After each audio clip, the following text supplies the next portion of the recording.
Please. Thank you. That started? Okay, excellent. Okay, I'll open the ordinary meeting of council. Sorry, I'll just wait for Councillor Martin. I'll open the ordinary meeting of council for the 25th of May and welcome all our public gallery. Thank you for coming along and all our online viewers. The first item I have on the agenda is the prayer. Can I have Councillor Wright recite the prayer, please? Thank you, Mr Mayor. O God, grant that by the knowledge of thy will, all we may resolve shall work together for good, and we pray through Jesus Christ our Lord. Amen. Thank you, Councillor Wright. And I'll just ask Councillor Burns to do acknowledgement to country, please. Can you hear me? We can, thank you. I'd like to acknowledge the Wiradjuri people who are the traditional custodians of the land. I would also like to pay respect to the elders past, present and emerging of the Wiradjuri nation and extend that respect to other Aboriginal people from other nations who are present. Burns. I also advise this meeting is being streamed live to the internet. All those present should refrain from making any defamatory statements, and upon joining these online meetings, you accept the condition that your image may be recorded and streamed to the internet, as well as being retained in the archive of the recorded council meetings and standing committee meetings.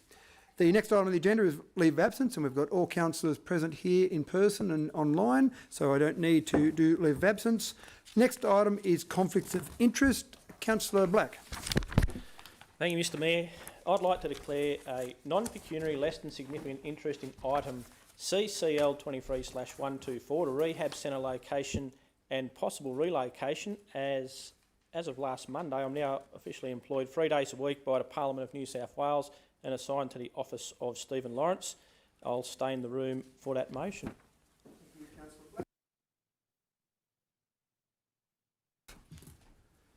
No, there being none, I'll move on to the next item. Next item being CCL 23/116 Public Forum. I've got 2 registered speakers and I'll get to those in a moment. I'll just run through the basic rules of public forum.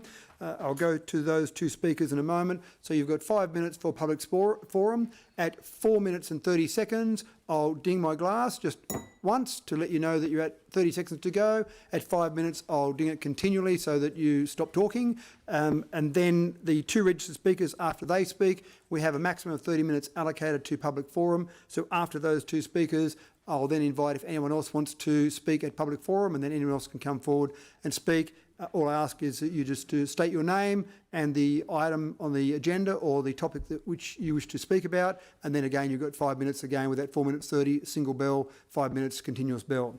So the first speaker I have formally registered for public forum is Mr Bruce Bryant, who's speaking on CCL 23/108. Mr Bryant, if you would like to come forward. Let my wife go first, if that's all right. So you've got 5 minutes between you as such, so, and then we'll go through that. So as it's one topic, as you're registered, we'll do that for the 5 minutes. So if you want your wife to go first, that's fine, but you'll still have the 5 minutes between the 2 of you. Excuse me, Mayor, I thought it stated that 2 people could speak on the same topic. I've got 2 registered speakers at the moment. I've got yourself, Mr Bruce Bryant, and then I've got Pauline Knowles as a second speaker. So then after that, I can invite speakers to come forward again, in which case then one of you could come forward as the other speaker if you wish to do it that way. But I've got to go through the registered speakers first. Yep. Okay, so just state your name, please, and the topic you're talking about, and then the 5 minutes is yours. Sheila Bryant, 12 Caves Road. So can I go? Yeah, sorry, yep. The lies told to Bruce and I. Firstly, no one was living in the brick dwelling years ago. Car, garbage bin, mailbox, thinking someone might be living there. The Caves Road ghost. No one living in the shed. Mailbox, cars, garbage bin. So the inspector needed to visit OPSM. Dates of application... Sorry, pause 1 second, Sheila, sorry. I'll just remind you that we have this forum for people to put their points of view forward. It's not designed to throw insults or make defamatory statements against anyone. Well, someone needed to visit OPSM. So, exactly as that comment. So, sorry, excuse me. Just, I don't want to hear defamatory comments or insulting comments at the council staff. It's there for you to put your views forward. Thank you. Right. Dates on application forms. Not corrupt, but very smelly. After all the crap being swept under the carpet.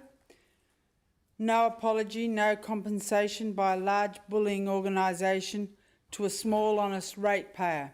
Bring someone honest back like Warren Allen. Nothing got past him. Clean your act up, and it is only encouraging people to build something to be dishonest. That's all. Next time, tell the truth and no lies. Thank you. Well, I go on. I'm speaking again. Last meeting we had. So, sorry, Mr Bryant, so I've got Sheila Bryant took that first spot. Okay, so now I'll go to the second speaker that's registered, which is Pauline Knowles. Okay, so thank you for your commentary, Ms Bryant. And so the second speaker I have registered is Pauline Knowles. And again, if you can just state your name there, Pauline, which I've said already, and the topic you're discussing. Thank you. Right. Well, I'm usually known as Sue Knowles, but Pauline is my registered name. And I'm speaking on the development application D2022-723, which is the chicken farm on the Goulmer Road.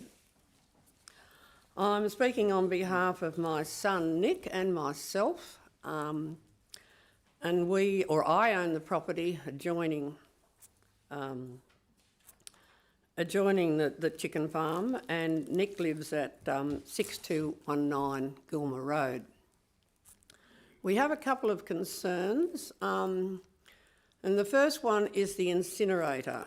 From the existing farms, the aroma from the incinerators on those two can be smelt from Nick's house. He has a wedding in September at the house, and we hope that the incinerators are not firing then. On the map that we were given when the submission came out, there was no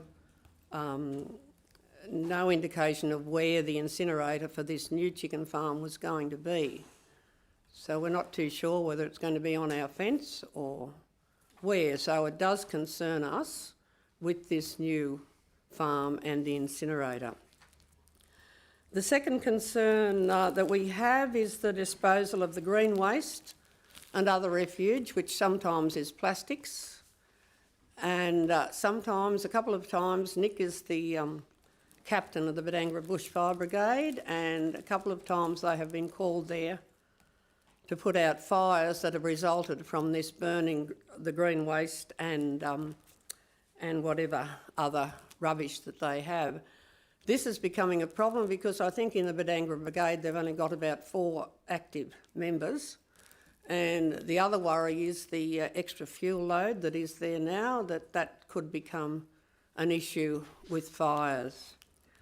I think that they are the two concerns that we have. We're not against the chicken farm being built, but it is the incinerator and the burning of the rubbish that are our main concerns.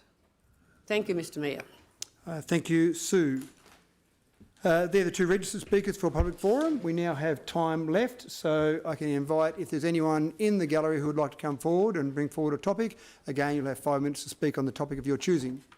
Mr Bryant, would you like to come I forward? thought I'd registered to speak.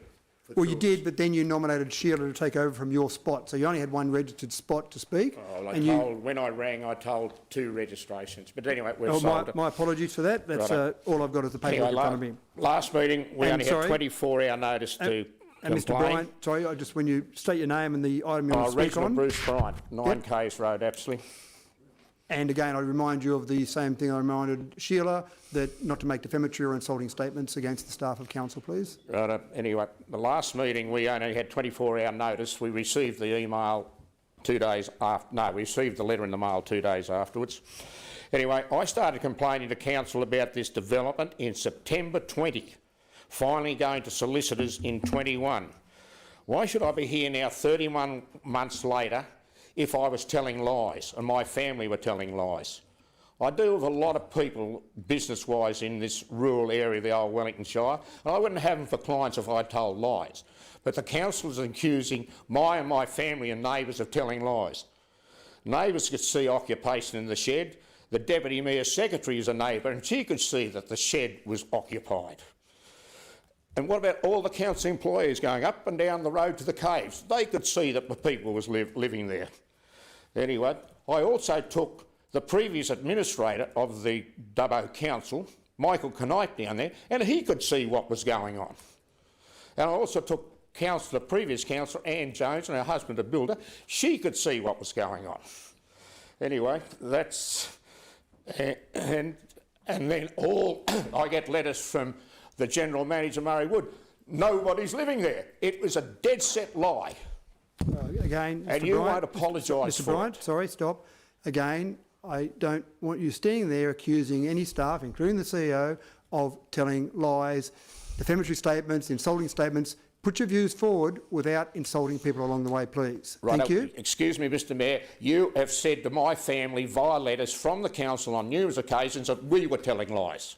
So, again, put your views forward without insulting the staff Right, of I've council. just said that. I'm saying on my side, the councillors sent us letters saying that people were not living there, which you have. Again, And there's two sets of mailboxes, cars there all the time. I put it to you that I think the people that bought this block from day one were going to create a second residence, as she is a part owner, or I don't know, she's a property conveyancer. Anyway, as I say, 31 months, and I can't get you people to agree that there was people living there. So I'm not being detrimental, but if you can't see why I'm very, very upset about the performance of the council, it's absolutely shocking. Thank you very much. Thank you, Mr. Bryant.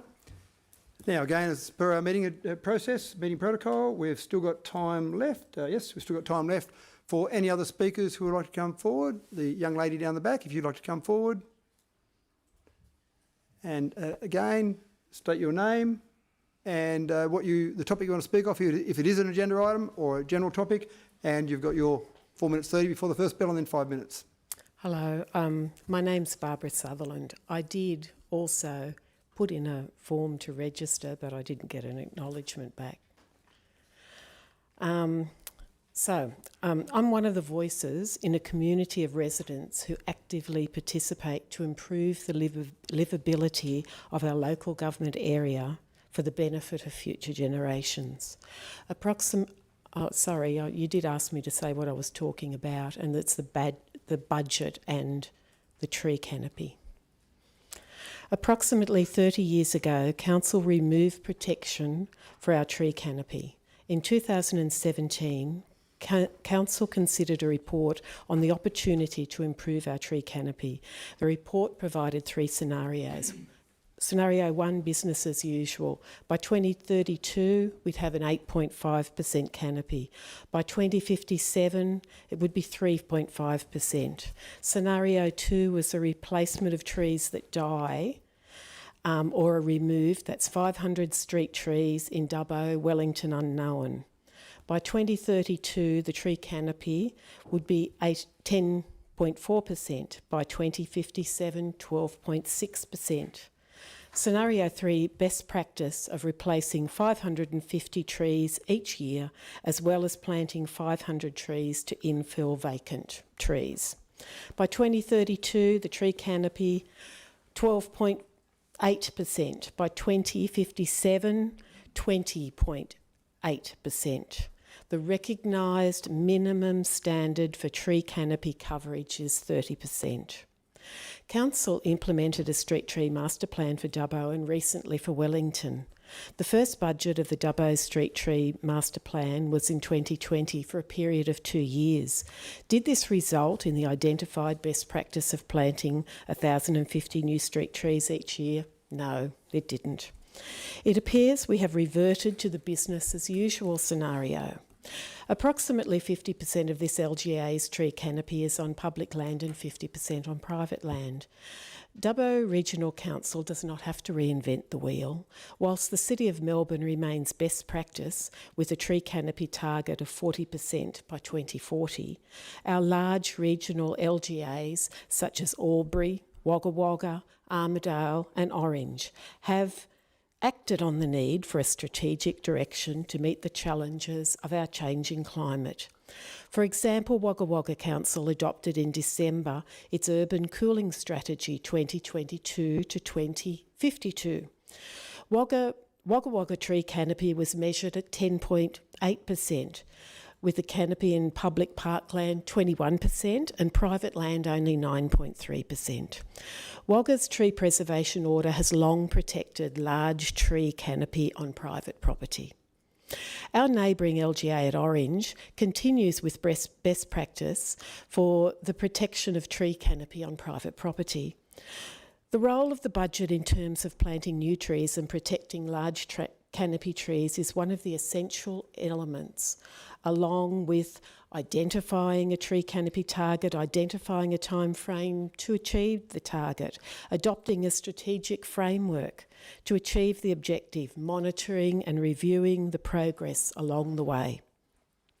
A community member of the Climate Change and Resilient Committee was recently informed a tree preservation order can only be considered by the Public Spaces Tree Committee, yet that committee can only consider half of our tree canopy, that is on public property. It is evident there's a huge education role to be addressed in terms of our whole community. We are informed Council will again consider a tree preservation order in July. It is pleasing to see progress after 30 years of neglect from successive councils. The work of a number of dedicated staff, councillors and community members during these years is acknowledged. Councillors, the community looks forward and expects leadership on the issue of a tree preservation order with strategic direction that will guide Council and the community to improve the environment and livability of our LGA. Let's move towards a 30% tree canopy. Thank you, Ms Sutherland. Now we've still got time left in public forum. If there's anyone else who would like to come forward and speak on a topic. Thank you, madam. Again, state your name and the topic you would like to address. Hi everyone, I'm Rebecca Miller. You've all heard from me in the last couple of days. I actually have a question for Matt. In your response to my email about the drug rehab, you've said...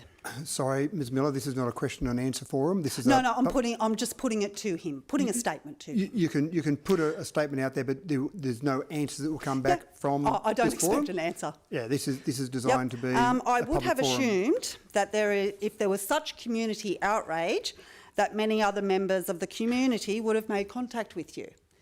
Now, I know for a fact that many other members of the community have actually made contact with you. And if you were actually listening for starters and paying attention... Sorry again, Ms Miller. The insults and defamatory statements that I mentioned before... No, it's not an insult or defamatory. Well, I'm just asking why I don't even get the... It's sounding... Ms Miller, stop please. It's sounding that way to me. And again, the same statements I made before all about right, staff... that's fine. Stop. We're The all same very statements angry. I made before about staff apply to councillors as well. So I won't have you standing there insulting staff or councillors. I'm not insulting anyone. Well, you are. I'm simply and asking Ms Miller, if you were Ms Miller, Ms Miller, proactive... stop. Thank you. When I'm speaking, you wait until I'm finished. So I won't have you insulting our staff or councillors. Put your views forward in the time you've got allowed, and that's what we're here to listen to, not to have people insulted. Thank you very much. Okay, that's fine. Thank you. If you were proactive, you'd go and see your constituents. You'd go and see the people that voted for you. You haven't knocked on anyone's door. You haven't spoken to anyone. I live right across the road from where it's going to be. Do you not understand? We can't have it there. The community members want it out of town where the people that require the rehab can have privacy. They're not going to get it in Spears Drive. It's beyond, as Pam knows, where it's to be located is going to be a huge new development of housing. They're not going to get the privacy that they need to heal. The residents are extremely concerned about the rise in crime that it will bring, whether we like it or not. Unfortunately, it will bring more crime. They need to be out of town where they can... they'll have room for expansion if need be. They will also be able to have privacy. Are any of you smokers? Has anyone given up smoking? Do you know the withdrawals that you go through just from smoking? I do. I'll freely admit it. It's not good. Think if you were coming off heroin, off ice. Can you imagine the withdrawals? They need to be close to town, but they also need to be able to have a spot where they haven't got people looking at them all day, every day. It is not an appropriate location. They need to be out of town where they can do cultural activities. They're going to need space to be able to occupy their minds and keep them busy and help them not forget, but deal with their withdrawals with things, you know what I'm trying to say, things that they can keep their mind off. And Spears Drive simply isn't big enough. It is not big enough for them to be able to practice their cultural things and everything. Thank you. Thank you, Ms Miller. We still have time left in public forum if anyone else would like to come forward and speak about any topic that's dear and near to them. No? Being no further... Question. Well, again, this isn't question. This is a chance for you to put your statement forward if you'd like to come forward and raise a topic. But again, it's not designed to be a Q&A forum. All right. State your name and the topic you want to speak about, please. Ray Murray, and I've heard about, tell me if I'm wrong, I'm reading the wrong papers or I'm listening to the wrong radio station. There's going to be 5,000 roughly workers going to Dubbo, and you're going to build a mini suburb for them. Is any chance of some of those people going to live in Wellington? Couple of thousand? It's not a Q&A forum. You put a statement forward. It's not a Q&A forum. Well, I've just got half a dozen questions here. They're quick and simple. So if you've got questions, the recommendation would be to email those through to council or to councillors. This isn't the forum to go through and present those questions. A This is a query? public Is forum that for the you to same as put- a question? Sorry? A query? There are no answers. Inquiry? There will be no answers provided at this particular forum as our code of meeting practice. This is designed to be a public forum where people can put their views forward. So if you've got views about the things you are concerned about, put those views forward, but it's not designed for you to ask questions and have answers given back. But shouldn't you guys know an answer for that? Again, I'm following the code of meeting practice. The code of meeting practice is very clear in what it states that this is not a Q&A forum. Okay. Thank you, Mr Murray. And we've still got time left in our public forum if anyone else would like to come forward and make a statement or put their views forward. There being none, I'll move on to the next item on the agenda. Next item is CCL 23/117, confirmation of minutes. Can I have someone move that way, please? Thank you, Councillor Etheridge, seconded by Councillor Wells. Councillor Goff, do you have a change, a correction, sorry, there? Thank you, Mr Mayor. Save and accept the council minutes for item CCL 23/117 that are printed, but I would like to make a correction to CCC 23/18, which addresses a discrepancy between what was read out at the meeting and adopted against the minutes as printed. The difference being the words in 1A by mutual agreement, and that these words be removed from the written. Also 1C refers to lease arrangements, which should be corrected to lease agreement.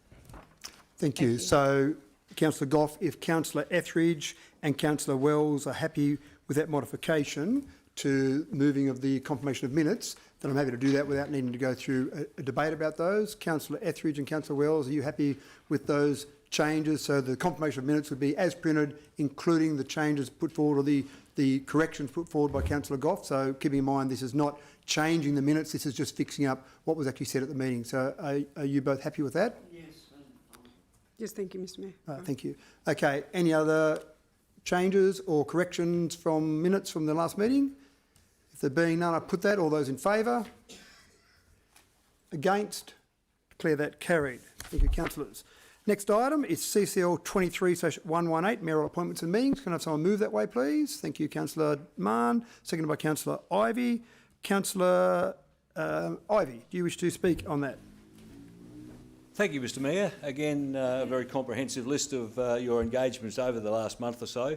I just wondered if you would please explain to the councillors and to the public gallery and to those online, on the 4th of May you attended an assertive outreach walk. I just wondered if you could give me some details of what that involved and what the background to it was.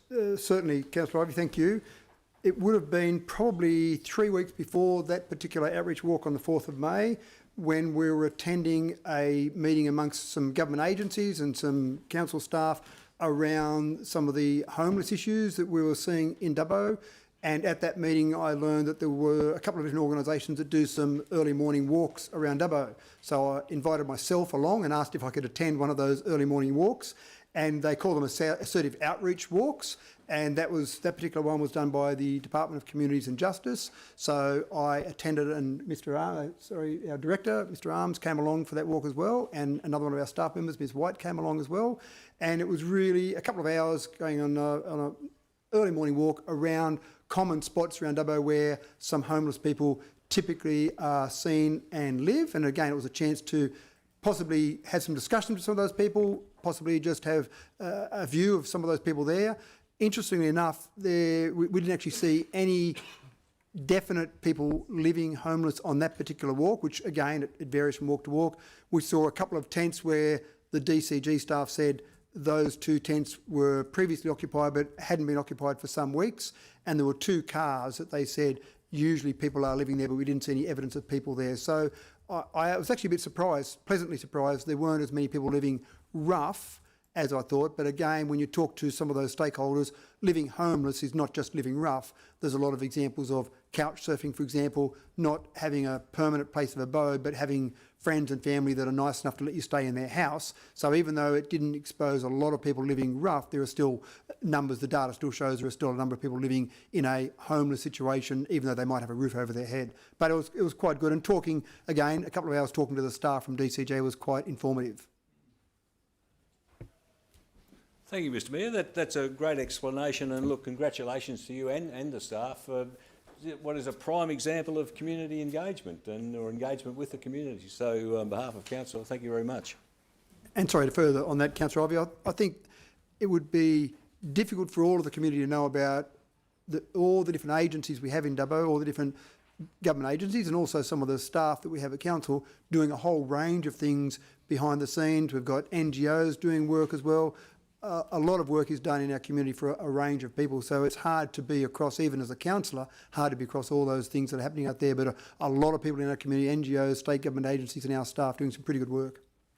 I think, anything further, councillors? There being nothing, I put that. All those in favour? Against? Declare that carried. Next item is CCL 23/119, report of the Infrastructure Planning and Environment Committee. Councillor Black? So moved, thank you. Seconded by Councillor Etheridge. Councillor Black, anything there you wish to save and accept, or anything you wish to speak on in that? No, thank you. Okay. Anything further, councillors, you wish to either save and accept or speak on? Councillor Ivey. Thank you, Mr Mayor. Look, within that committee meeting there was a motion which I actually voted against, which was concerned with the adoption of the Transport New South Wales revised bus routes within Dubbo. I'd just like to record, although I voted against it, was simply because we were being asked to approve the recommendations of Transport New South Wales, and it seemed to me that that was the wrong word, because Council didn't actually have the right to approve or disapprove. I subsequently sent the CEO a list of questions which I thought might be relevant to Transport New South Wales to address, and just this afternoon we received really a very great, very fulsome response to those questions, which I'm quite appreciative of getting. It did seem to have some very good information in there. So again, perhaps thanks to the CEO for passing that on to Transport New South Wales and securing their response. So, Councillor, just a minor technical point there. You voted against that in that committee meeting. Do you wish to have that saved and accepted so that you can vote or have that vote recorded differently at a council meeting? Because when you vote for that committee meeting, whichever way you vote now will be the whole committee meeting. No, look, I'm willing to vote for it now, really, particularly influenced by the response, the engaging response that I got from Transport New South Wales. So I'm happy to support the motion at this point. Right. Thank you, Councillor Ivey. Any other questions or comments, councillors, from that particular committee meeting? No, there being none, I put that. All those in favour? Against? Declare that carried. Next item is the CCL 23/120 report of the Culture and Community Committee. Councillor Goff. I move that. And do you have a save and accept? Do I? 23/37, I think you Save were and accept telling me before. 37? 37. Thank you. Oh, Sorry, bear with me 1 second.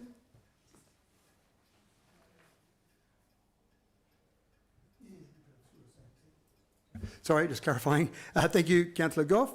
And have a seconder for that, please. Thank you, Councillor Wright. Any discussion or debate, councillors, about what's in that? Again, save and accept 23/37. Anything else that you want removed from that particular committee meeting? No, there being none, I put that. All those in favour? Against? Declare that carried. Now, Councillor Ivey, do you wish to move an alternative motion for 23/37? Thank you, Mr Mayor. Yes, the discussion at the committee meeting concerned the support to be given to Bowls New South Wales for an upcoming tournament in the Dubbo region.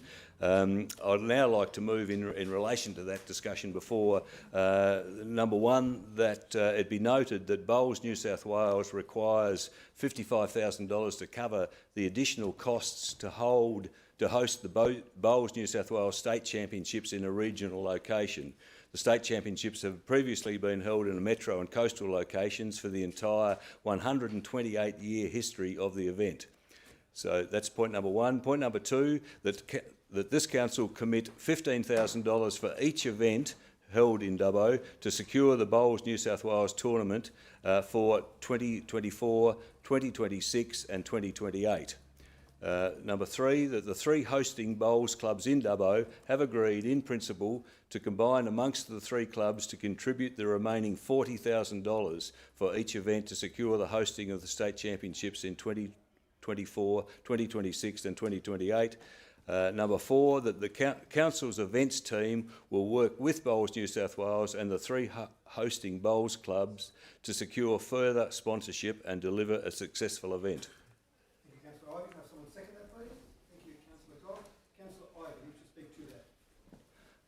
Only very briefly, Mr Mayor, it is a great event, a great attraction for Dubbo.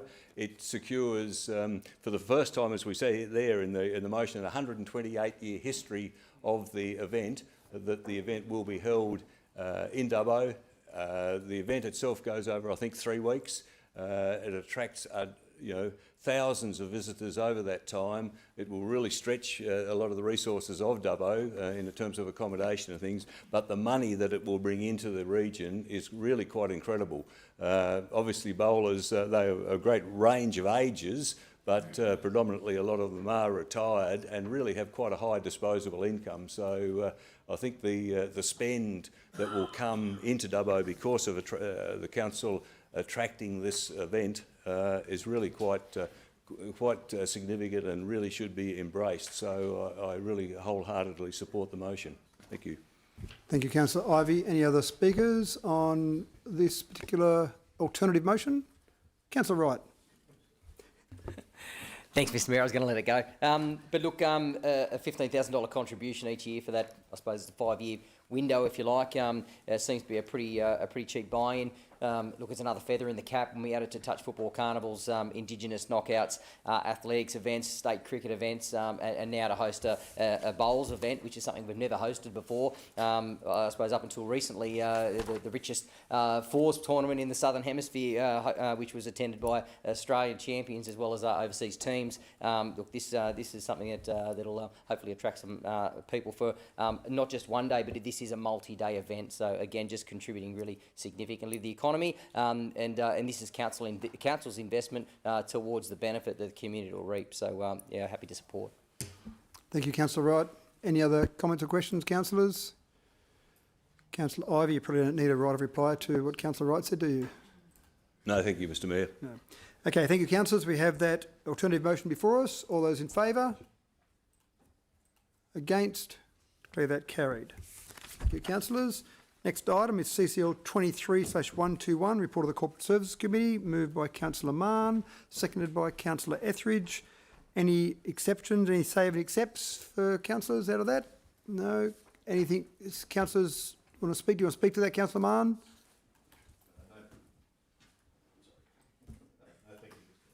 Any other comments or questions about that particular committee meeting, councillors? Councillor Ivey. Thank you, Mr Mayor.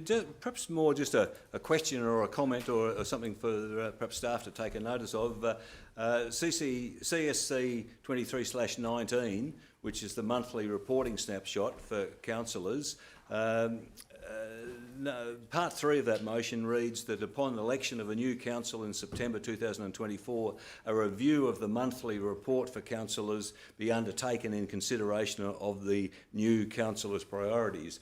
I just wondered whether, rather than sort of wait for the election of those councillors, whether some of that preliminary review work couldn't be undertaken prior to September 2024. Again, I just make that comment that, as it reads there, that it says that we will wait for the election, but I think some of that could be done beforehand. Happy to pass that question on. I'll take that as a question, Councillor Ivey, through to the CEO. Certainly the existing council can set direction, but ultimately you have to check in with the newly elected body. They could have a very different worldview. So that's the logic there about you calling out the initial activities you're going to be taking on with the new councillors. So it's not to present proactivity from the current council, recognition of the potential changes through the democratic process. Does that make sense? Yeah. Anything further than that, Councillor Ivey? No, thank you. Okay. Any other questions or comments, councillors? No, there being none, I put that. All those in favour? Against? Declare that carried. Next item, notice of motion, CCL 23/122, emergency service levy increase. Councillor Ivey. Thank you, Mr Mayor. Again, I would just I raise this motion because of the financial impact that the changes in the emergency services levy, which the state government has imposed on councils. Councillor Ivey, just need to move the motion first, and I need to get a seconder before you speak to it. Thank you, Mr Mayor. I would like to move the motion detailed within the business papers. It's quite a long motion, Mr Mayor, so perhaps could I be excused from reading it? But basically deals with So just move the motion first, Councillor Ivey. You're moving the motion as written in the business papers? Yeah. Okay, thank you. Could I move the motion as written in the business papers? Thank you, Councillor Ivey. Can I have a seconder, please? Councillor Mann, thank you. Councillor Ivey, would you like to speak to your motion? Thank you, Mr Mayor. As I say, the motion deals with the imposition of the emergency services, the emergency services levy, which the state government has levied upon local governments. This has always been a cost, to some degree, levied on state governments. That the emergency services levy is paid by a levy on insurance companies, by the state government, and by local government. That the local government, I think, pay around about 11.7% of the total services levy. This year, the state government has increased the levy which councils have to pay.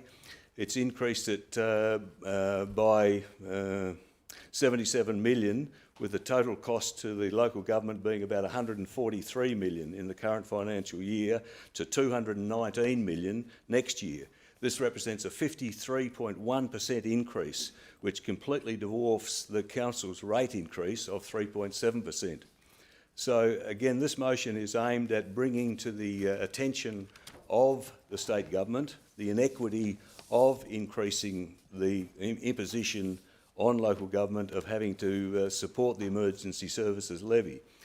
That for our own council, the net budgeted ESL has increased by $616,000 for 23-24, which means which brings the total council contribution to over $1.8 million. This amounts to a 42% of this increase amounts to 42% of the expected increase in rate revenue for 23-24. So of all our rate revenue increase for this next year, 42% of that is being just chewed up in this one increased contribution required for the ESL. So the motion, Mr Mayor, then requests that the council writes to the various state government ministers and members of parliament, noting the unfairness of this increase, and saying that basically, because it's been imposed so late in our budgeting cycle, there's nothing we can really do about it. If we have to pay for it, then the only way it can be paid for is through a reduction in the services that this council can provide to its community. So again, quite an unfair financial imposition which the state government has imposed on our local council. The point of the motion is to bring to the government attention the unfairness of that increase, and to request that the state government review that situation. Thank you. Thank you, Councillor Ivey. Do we have any other speakers on this particular motion? Councillor Black. Thank you, Mr Mayor. Yes, Councillor Ivey is quite correct in his assertions there, and the motion that it is way above CPI and what we can get on the rate peg. The increase, it does create a financial imposition on council and the ratepayers, a real burden, and right at this time, $600,000 to find that from somewhere where we could have put it into other projects. And I do hope that once they get the letter on this, that the state government reconsiders, and hopefully we don't have to pay that extra increase. Thank you. Thank you, Councillor Black. Any other comments or questions, councillors? No. Councillor Ivey, you probably don't need a right of reply again to what Councillor Black said. No, thank you. No, thank you. I have the motion from Councillor Ivey as written in our business papers there. All those in favour? Against? Declare that carried. The next item, CCL 23/123, the voice referendum. Councillor Wells, and you may have a slightly different version as opposed to Councillor Ivey. You might have something that's slightly different to what's printed in our business papers there. Maybe. Yes, thank you, Mr Mayor. Sorry. Do I move a different one now? If you've got a different one there that you wish to move, then you would move that and just read that out, just knowing that it's slightly different if it is. So it's slightly different wording as in the business papers. It reads, the council hold an internal workshop for councillors to consider the educational material regarding the proposed Indigenous voice in Parliament, with a subsequent report to be provided to council for consideration, detailing any logical or financial considerations. Point 2 is that council develop a program centred on information, education and participation to support the community to make an informed decision on this subject. And point 3 is that council promote the importance of registering on the Australian Electoral Commission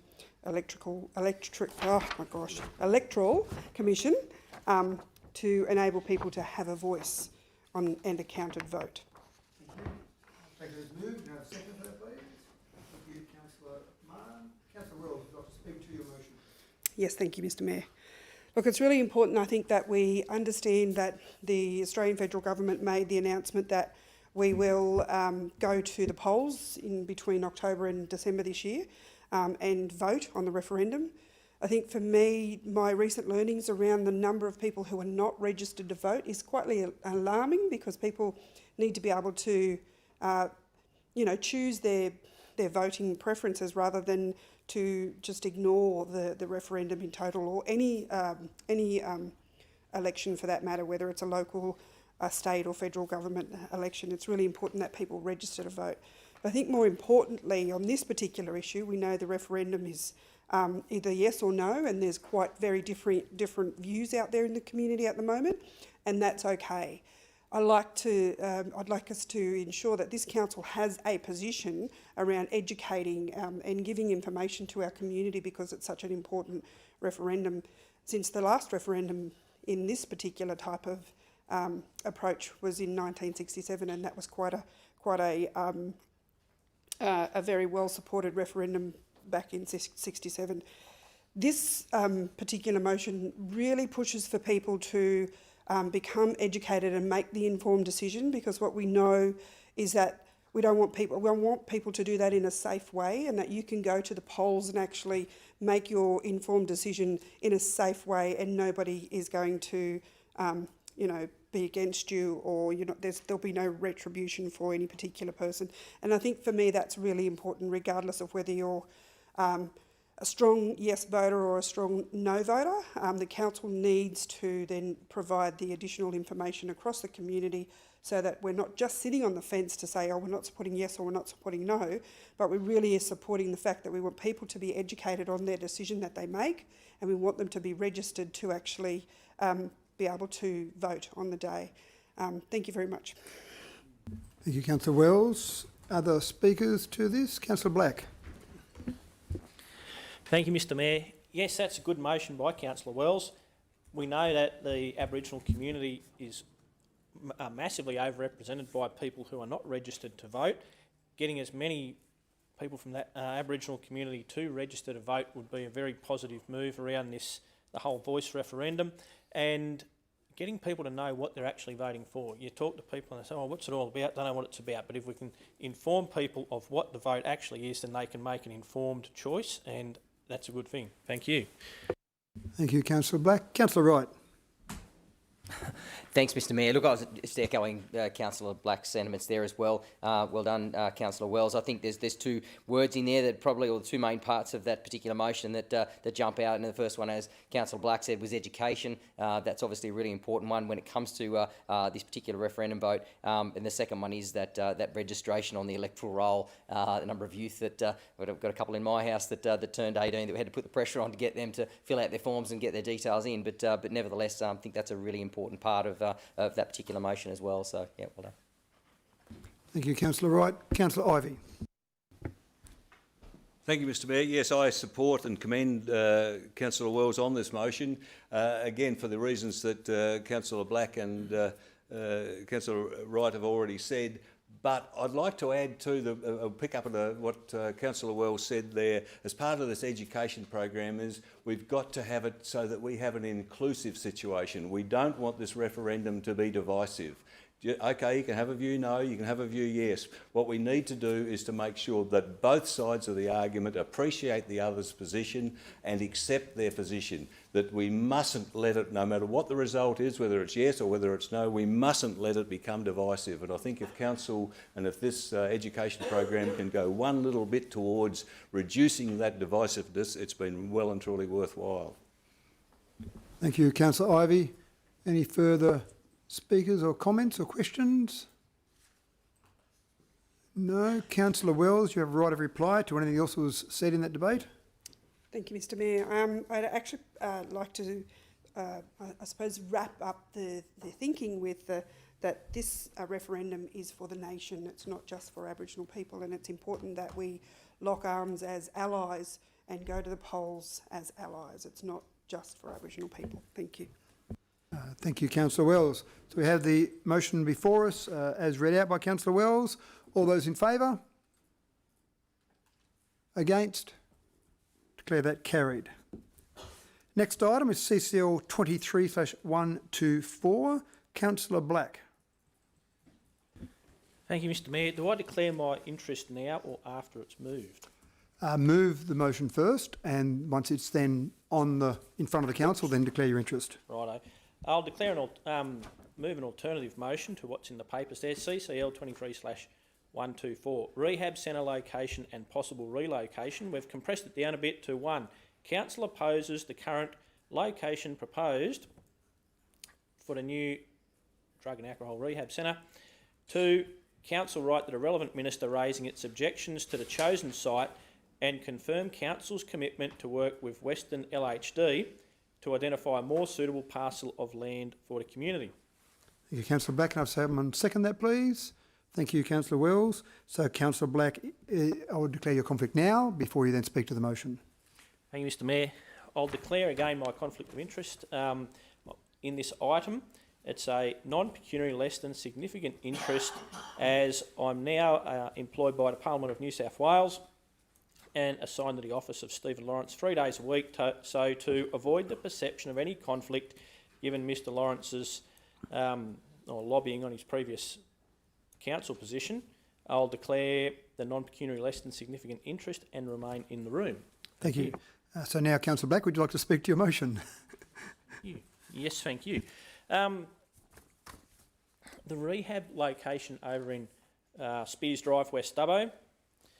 Dubbo desperately needs an alcohol and other drug rehab centre. The delays already cost lives, affected families. It's contributing to the continuing high levels of various crimes in the community. Dubbo needs a rehab, but we need it in the right location. So my position on the location of the long-promised rehab centre, as announced just before the last state election, is very well known. Had a rally over there, it was very successful, lots of people. So the rehab shouldn't be, in my opinion, located next to an established residential neighbourhood. After zero consultation with the residents next door, that simply isn't fair on all those existing residents and families, and it's certainly not fair on the people who will be using the centre, trying to beat their addictions, that they should be afforded a more private setting as they go through that journey. So lots of affected residents and other people in the community, other stakeholders have contacted me and expressed their views. And as a council, we need to be prepared to help these people out and do whatever we can to try to get the state government to change their decision and find a different and better location. And this motion is part of that process. Council previously offered land to the Western Local Health District, the government, to build the centre. That was one of the major features that got them to, or major factors, that got them to come and actually commit to a centre here, or in Dubbo. So if we could have a look at what land we have, is there any land that's suitable? Would they be able to purchase that office or something like that? What can we do to make it easy to help move this facility? And council, we're not saying no, get lost. It's not our problem, but we need to take some steps to try and help people. So this is the best way I think that we can help the residents of that area. A softly, hands-off approach pretty much sort of got us in this situation in the first place. As a council and elected body, we can get involved and tell other levels of government what we think and advocate for residents and ratepayers in our area, and that's what we should be doing. We shouldn't be just squibbing it and sitting back in our comfy chair and saying, oh, it's not us, we can't do anything. It's out of our hands at state government, we don't control a rehab centre. Yes, but you've got to remember, how did we get the rehab centre, the drug court, the youth query court in the first place was through the previous council advocating on those matters. So we need to take a bigger picture of what we can do as a council. So where to from here? Look, the state government needs to, the relevant ministers, Health Minister probably, really needs to hear that council is not happy with that decision. A lot of the community around there and other stakeholders are not happy with the location. There has to be a better location. The idea that it has to be within 10 minutes of the hospital for detox, when so many other rehabs all over the country in New South Wales are not constrained by that 10-minute city. We've heard that before. It really does limit basically to residential Dubbo, which is no good at all. So anything we can do to help overcome that problem and force them to look at other sites, help the residents out, that's what we need to do. And that's what this motion will do. Thank you. Thank you, Councillor Black. Have any other speakers? Councillor Wells. Thank you, Mr Mayor. Look, I support the motion by Councillor Black, and also want to make mention that, look, it's taken quite some time for Dubbo to finally get the announcement of the rehab. It was really disappointing to hear that they announced it for Spears Drive, and I'm sure nobody disagrees with that. So I'm really hoping that we as a council and as a community can influence the state government to make changes into where they have selected a land site. as we've heard here tonight, it's quite distressing for it to be in a residential area. It's also going to be distressing for the people that use the service, the people that need to heal.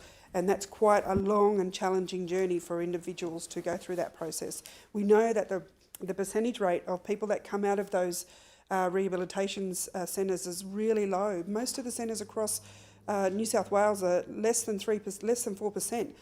One particular centre is the Glen, and it's got a 10% success rate in people coming out of those with being fully rehabilitated. So it's really, really difficult.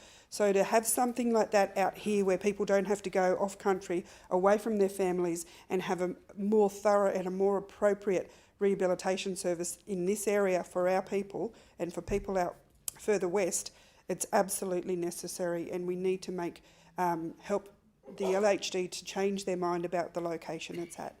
Thank you. Thank you, Councillor Wells. Any other speakers? Councillor Wright. Thanks, Mr Mayor. Look, I must say I'm much more comfortable with this new motion.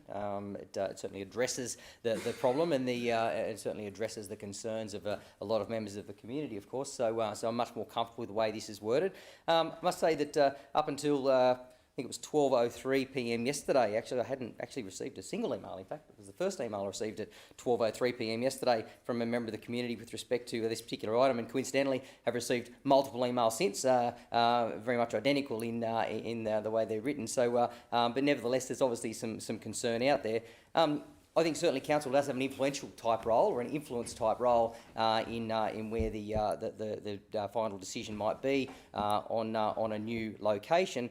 But ultimately, council doesn't make the final decision. That is a New South Wales Health and a state government decision on where that goes.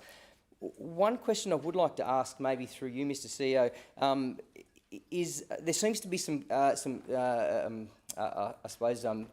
misinformation out there amongst the community that council may potentially have a final say, and I would think that, and correct me if I'm wrong, a development such as this would actually have a development application come through council, and if it was to come through council, then council would have a say in whether that application could be approved or declined or otherwise. Maybe you're able to shed a bit of light on maybe how a development like this may pass through council and whether the council would be the actual approving authority on such a development? Thank you, Councillor Wright. I'll go to the CEO, to Mr. Wallace. Thank you, and through you, Mr. Mayor. At this stage, it's hard to be exact because we don't know exactly what the application is going to be, who the applicant will come from, and what the value might be. So, my consideration at this stage is that the application is likely to be considered what we call regionally significant. So that would indicate that it's lodged by the Crown with a development value over $5 million. Now, if that was the case, that application would be assessed by staff in accordance with the State Environmental Planning Policy and other regulations, but that would be determined not by council but by the Western Regional Planning Panel. So thank you, Mr. Wallace. So just to clarify there, so Mr. Wallace, we would do some initial assessment of it, but the final consent authority would be the Western Regional Planning Panel. Again, I know you've got some maybes and ifs in there, depending on how the application comes through, but the final consent authority would not be council. Yeah, in the event that it is regionally significant development, as I've indicated, that would be the case that it would not come to council. It would be considered and determined by the Western Region Planning Panel. Thank you, Mr. Wallace. Councillor Wright, that answers that question. Yeah, that provides a little bit of clarity around there, and I just hope from a community perspective that might give a bit of an indication on where this development application might sit if it does happen to come in front of council. So, thank you. Thank you. Other councillors, questions or debate, councillors?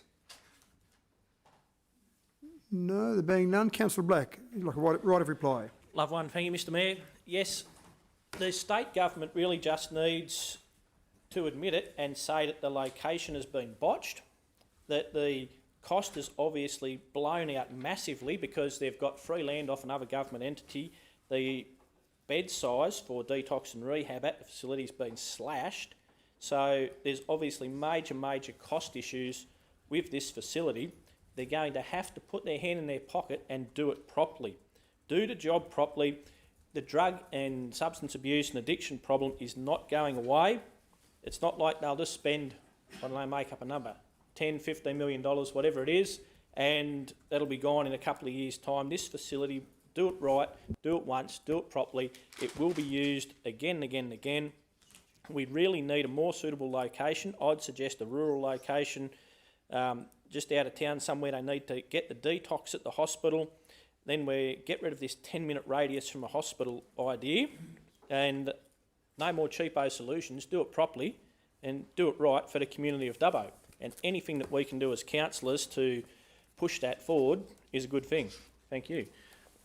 Thank you, Councillor Black. So we have the motion before us. The alternative motion is read out by Councillor Black. You might just read it one more time, Councillor Black, just to make sure everyone knows the exact motion we're voting on, so it's not the one in the business papers, if that's okay. Thank you. It is. 1. Council opposes the current location proposed for the new Drug and Alcohol Rehabilitation Centre.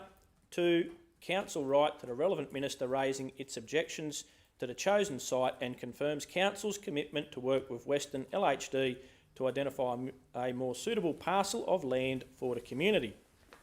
Thank you, Councillor Black. So we have that motion before us, councillors. The debate is finished on that. All those in favour? Against? Declare that carried. Thank you, councillors. Next item, CCL 23/125, proposal for a Dubbo Crime Summit. Councillor Black. Thank you, Mr Mayor. I decided in the end to stick with my original motion, which reads as follows. 1. That Council notes community concern about crime rates. 2.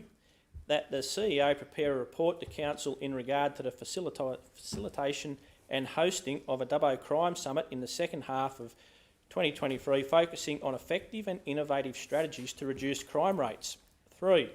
That relevant New South Wales and Commonwealth Government ministers be invited to attend, along with a range of other relevant stakeholders and the community. 4. That up to $10,000 be allocated from council reserves to cover any costs. And 5. That the CEO prepare a report following the summit to council on initiatives that could be implemented to reduce crime rates in the Dubbo LGA.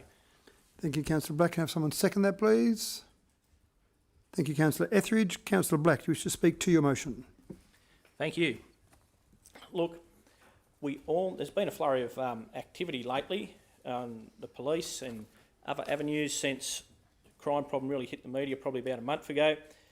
Firstly, I'd like to say that community safety must be first and foremost in all of these decisions around crime and offending. What's the best for the community? What's the safest thing for the community? So we see every morning on the different Facebook pages, Dubbo crime pages, etc. We talk to people at the shops. We hear the sirens from police chases, and then we see the burnt-out cars around town the next morning. Dubbo has a problem with property crime and, we know, domestic violence and family violence. The Boxar stats haven't come out for 2023 yet. They'll make some interesting reading. So I can't wait for those. We know, though, from the statistics for the last few years that this was on Kenji Sato and the ABC, that Dubbo is 3 times the state average for property theft. The rest of the state has been trending down for years on the graph, but Dubbo is spiking. Although I note that the figures for Dubbo did go down between 2003 and 2011, but then they've been steadily trending up since then. The crime does go through cycles and spikes, but Dubbo is persistently well above state average and travelling in the wrong direction. I also note another ABC Western Plains story from Kenji Sato, quote here, crime is on the rise in the region according to data from the Bureau of Crime Statistics and Research, Boxar, which shows break and enter rates are 4.7 times worse than the New South Wales average. Now, of course, we can all blame COVID for the lows and that they've gone up and those sort of things, but Dubbo, for ages now, has been well above the state average. And like I said, the state average for a lot of those property crimes is tending down, but Dubbo's is going in the wrong direction. And same for assault being domestic violence and family violence. Denying there's a crime problem, often from a position of privilege, is not going to get the action taken that we need to break the cycle of crime and reoffending. We need a whole range of strategies and initiatives. We can't just, more police and lock them up. That might be part of the solution, but we really need to be looking at justice reinvestment pilot projects, what can be done to break this cycle and stop it from happening and really clean up Dubbo. If we're worried about what people say about Dubbo, well, let's just fix the problem. So we know we've got a new state government, we've got a federal government that is 1 year old. The other day I saw that they had their birthday. both of who have made public statements about looking to invest in initiatives to stop offending and re-offending practices. So let's get some of these pollies to Dubbo, the decision makers, the ones that have their the money that we really need, get the NGOs, the other agencies, the stakeholders, let the community have their say and be heard, and then advocate strongly for action. So for us to sit back and just say that crime isn't part of rates, roads, rubbish, we can do better than that. I've spent the last 2 weeks searching through motions passed by the previous Dubbo Regional Council and reading media releases of millions and millions of dollars of funding announcements that were generated for initiatives that they put forward. So, and that being what I mentioned in the previous motion, the rehab centre, youth query court and drug court, thank you. Should have written it down on this. So, if we're more concerned about brand management and perceptions, then we should really be worried about what the residents of Dubbo live with every day and night. What can we do to help rectify the situation? Some people like to bag out the last councillors, spendaholics and profligate, etc., say that they're out of their lane, and so on, that we have to stay in our lane and we can't have input into this or that. But when we consider that for $50,000, which I bet they didn't spend all of that, they ran an advocacy campaign for those youth query court, drug rehab, drug court and justice reinvestment initiatives, you don't need to imagine that we can do something similar. It doesn't take much to imagine that. So if they hadn't have done those things and spent a little bit of money and done a bit of work and said, right, we've got a problem in Dubbo, it needs to be addressed, you do know that we wouldn't have got any of those. So 3 of those 4 pillars were achieved by the last council. What I'd really like to see is politicians front up, hear that we need the investment in Dubbo, that we have a problem, and give us a justice reinvestment pilot project. Give us the police that we need. If we're short of police, give us more police. But Wellington might even need a 24-hour police presence. We can advocate for that if that's still required in Wellington and if crime hasn't gone down and disappeared. But this the fourth pillar, the justice reinvestment pilot project, we really need that. We need people at risk's mental health, housing, health, jobs and employment, education and training. We need all those areas addressed. Council does not have the money to do that. The politicians do, the governments do, the state and federal governments. They need to be hearing it from us that we need input into those areas to keep people out of crime, get them out of crime. It's much cheaper in the long run, and to stop those antisocial behaviours in Dubbo that affect most people. So a justice reinvestment pilot project, there's lots of people that aren't happy with the crime rates. I've had so much contact from the community over the last few weeks. It really is unacceptable what's going on in town. We really do need to advocate to nip it in the bud, and whatever we can do to break that cycle of crime, we as a council should be doing. Thank you. Thank you, Councillor Black. Other speakers? Councillor Wells. Thank you, Mr Mayor. Look, I'm not sure if I agree with the terminology or the name of the summit that Councillor Black has in his motion as a crime summit. I can say that working on the Social Justice Committee and the Youth Council Committee that we've been discussing and working with the Director Craig, sorry about that surname, around getting input from the local area command in the local crime section around how do we have a suitable strategy to support the Dubbo Regional Council area. And some really good thinking has come to the table where we're rephrasing or rebranding it as a community safety plan, which I think that's a far more effective approach to the way that we address some of the things that we are facing.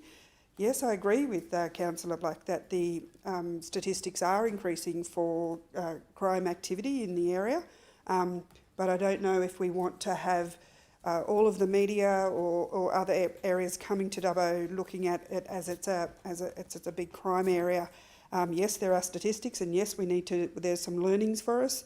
There are previous areas that have managed this quite well, such as Maranoka in the Burke Maranoka hub, where they were able to do some really significant things out there with the statistics and reduce it significantly. I think we can do those things here if we approach them with a lot of different stakeholders at the table to do it more effectively. And that's not just non-government organisations or government organisations or businesses, it's community. Everybody is responsible for the way that we live and behave in our community, and we should make everybody responsible and have those people come to the table. So I'm really pleased working with Craig and the Social Justice Committee and the Youth Committee around some strategies at how we address this with the local police station. Just wanted to mention that in terms of, it's probably very different to the terminology that my colleague Councillor Black has raised. I don't think that terminology is fitting for what we're trying to achieve. Thank you, Mr Mayor. Thank you, Councillor Wells. Other speakers, Councillor Goff. Thank you, Mr Mayor. I just want to follow on from what Councillor Wells said. I'm not comfortable with the term crime summit. I'm not denying that there isn't a problem. I think everyone here has been affected by crime at some stage. I've been advocating for 24-hour police in Wellington since day one. I don't know if the solution is bringing down a bunch of suits and bringing the media in saying, look at our crime problem. Wellington still holds the scars of the ice epidemic. So I'm not a fan of bringing all the bureaucrats down and putting out this massive crime problem. We already know that there's community groups working together in cohesion to make some solutions. The community safety plan. Today, Wellington held a DV forum where 100 stakeholders were there discussing what we can do to prevent DV. DV rates are ridiculous. We are 5th in the state. So I can't agree with this motion, but I definitely agree that as a holistic view, we can make some solutions. Thank you, Councillor Goff. Other speakers? Councillor Wright. Thanks, Mr Mayor. Look, I too aren't in support of the motion as it currently sits. Certainly understanding that there's members of the community with elements of concern on crime rates and different criminal activities around the LGA. More so in Dubbo, seemingly. I'm sure Councillor Ivey will talk briefly about the success of crime rates in Wellington itself. I understand that Council is currently, through the Social Justice Committee, working with a number of different bodies at the moment. I'm just wondering, through you, Mr CEO, if we can get a bit of an idea of who those different bodies are that Council is actually working with at the moment. Thank you, Councillor Wright. Mr CEO, to Mr Arms. Thank you, Councillor. As to the specific bodies that are represented on the Social Justice Committee, I'd need to come back to you on that. But they certainly do represent a broad range, both from a professional but also life experience perspective through that social justice environment. Similarly with the Youth Council, they really are a vibrant young group of people who want to be active in their communities. We've pitched our proposal to the Social Justice Committee with good feedback, yet to do so to the Youth Council, looking forward to doing that. The police have been very interested in contributing to what we're asking, and they've been very open to it. Actually, it's quite exciting, the enthusiasm that they're displaying. So we're looking forward to embarking on this process. Those two committees that we've talked about need not be the only representatives of stakeholder groups on that group, but we do want to keep it manageable. And I think together as a stakeholder group, we can define a way of working towards a safer community. Thank you, Mr Arms. Mr CEO, would you like to add into that? And just, I'm not sure it was quite clear. So that's to develop a community safety strategy, to call out, reference what Councillor Wells said. And if I could use what the police have said, if they're having to look at arresting a 10-year-old, that's not the solution end. It's about what we do at the front end, and again, to call out what Councillor Black said, that's that social justice piece. But we've got to build that understanding so we can go to government, which is the purpose of that strategy that Craig's leading. Thank you, Mr CEO. Councillor Wright, if you want to continue on from there. Thank you, Mr Mayor. Look, the comment was also then along the lines of the comment from Councillor Black regarding those 4 initiatives of the previous council. Certainly the drug court, the drug and alcohol rehabilitation centre, and the Curry Court, 3 successful initiatives that were lobbied by the previous council. The one that's missing out of there, the justice reinvestment initiatives, is the one that Councillor Black's focused on here. And just looking at the Justice Reinvestment Network Australia website, that tells me that justice reinvestment is about returning power and resources to community to lead their own solutions.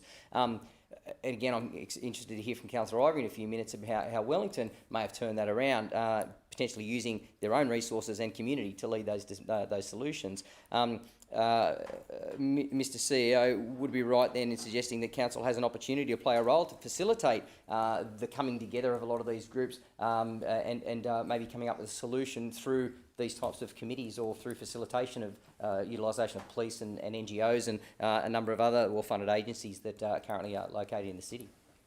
I'll take that as another question to the CEO. Councillor Wright. Yeah, I might start before I throw to Mr Arms. Yes, certainly. So the idea is that, say for example, what a community safety strategy would do. One of the items we've talked about, and I'll get Mr Arms to talk about it more deeply, Dubbo does have a lot of services, a lot of funding through different agencies and NGOs in our community. So it's about being able to identify where the gaps are and are they operating effectively, could be an outcome of the community safety strategy. But I might throw to Mr Arms for further detail. Through you, Mr CEO, to Mr Arms. Yep, thank you. Yes, as CEO has said, look, the process in short, the lightning version, is a process based on our values. A stakeholder group working towards a safer community. What are our values that we represent? What do we want our community to look like? What do we want to see? What's the community that we want to live in? What are our values? And then we seek to define our desired outcomes out of that, right? So the work that we're doing, what are we wanting to achieve based on our values? As a group, we'll look to identify the issues then that are preventing us from achieving those desired outcomes. And that'll be a vibrant process. And that will really hammer in on where the group feels as if the issues are. From that process then, we can go away and work up strategies to address those issues. And I think something like a service gap analysis would be a logical outcome of that, as well as well, it's hard to define. It really depends on what the issues are that are raised. The key part of this process is it will be tailored to the issues raised by those stakeholders, which reflect their values. So it becomes very much a strategy based on the actual issues of our community. Thank you, Mr Arms. Mr CEO, anything to add to that? Yeah, and like all strategies and policies that Council adopts, there's opportunities for public display, public engagement. So yes, you build it up with the stakeholders that have a role to play or interaction with potential solutions, identifying, as Craig said, or Mr Arms said. But then there'd be opportunities for more broader public engagement as well, as is our normal practice. Thank you, CEO. Anything further, Councillor Wright? Well, final comment.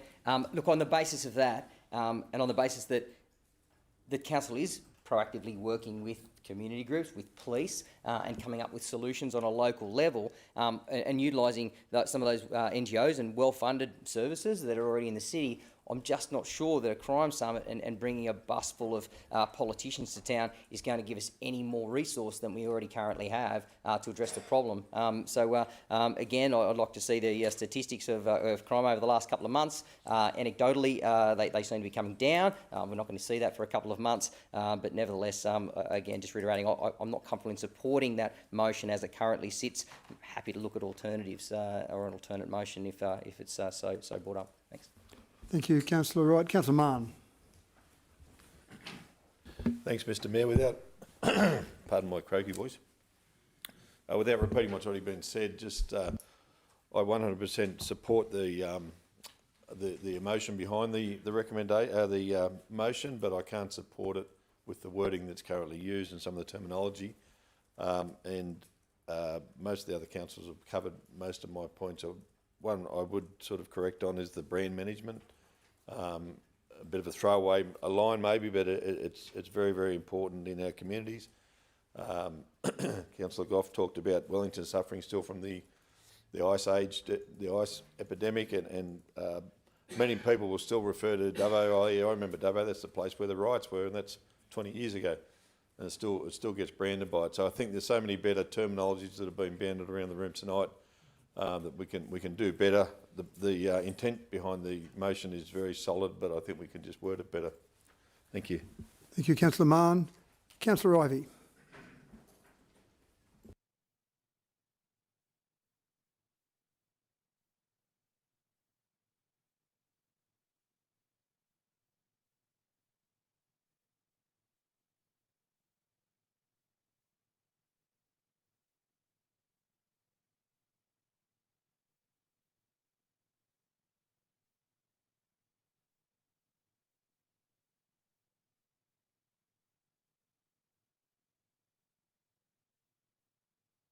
Excuse me, Councillor Ivey, we cannot hear you. Sorry, Councillor Shibley. Could I just pick up then and just quote a couple of statistics from Wellington, which is an illustration, I think, of what can be done when there is community engagement and there is a community will to make things better. In the last 12 months, for the 12 months ended December 2022, compared to the previous 12 months ended December 2021, some of the figures for Wellington crime statistics are really quite staggering. Now, I know one swallow doesn't make a summer, that we've really got to see that things do carry on. But if we're just to quote a couple of statistics for Wellington, assault, the categories of assault, down 12%, robbery, down 60%, break and enter dwellings, down 52%, break enter a non-dwelling, down 74%, receiving stolen goods, down 28%, motor vehicle theft, down 40%, steal from a motor vehicle, down 70%. I mean, these figures, they're not just a little bit down, they are a long way down. Now, still, the figures for Wellington, the 2820 postcode, still they are higher than the state average, in some cases quite appreciably higher than the state average. And that is obviously something which we've got to continually work on to get it down. Why has it happened? It hasn't happened because we've had in Lights a crime summit. We have engagement through the community. And I just think back to, one of the things that just occurs to me now sitting there listening to people, if we think back to our Australia Day presentations, where two Indigenous people received awards for work that they had done within the community in helping their fellow citizens overcome either drug problems or homelessness or antisocial behaviour.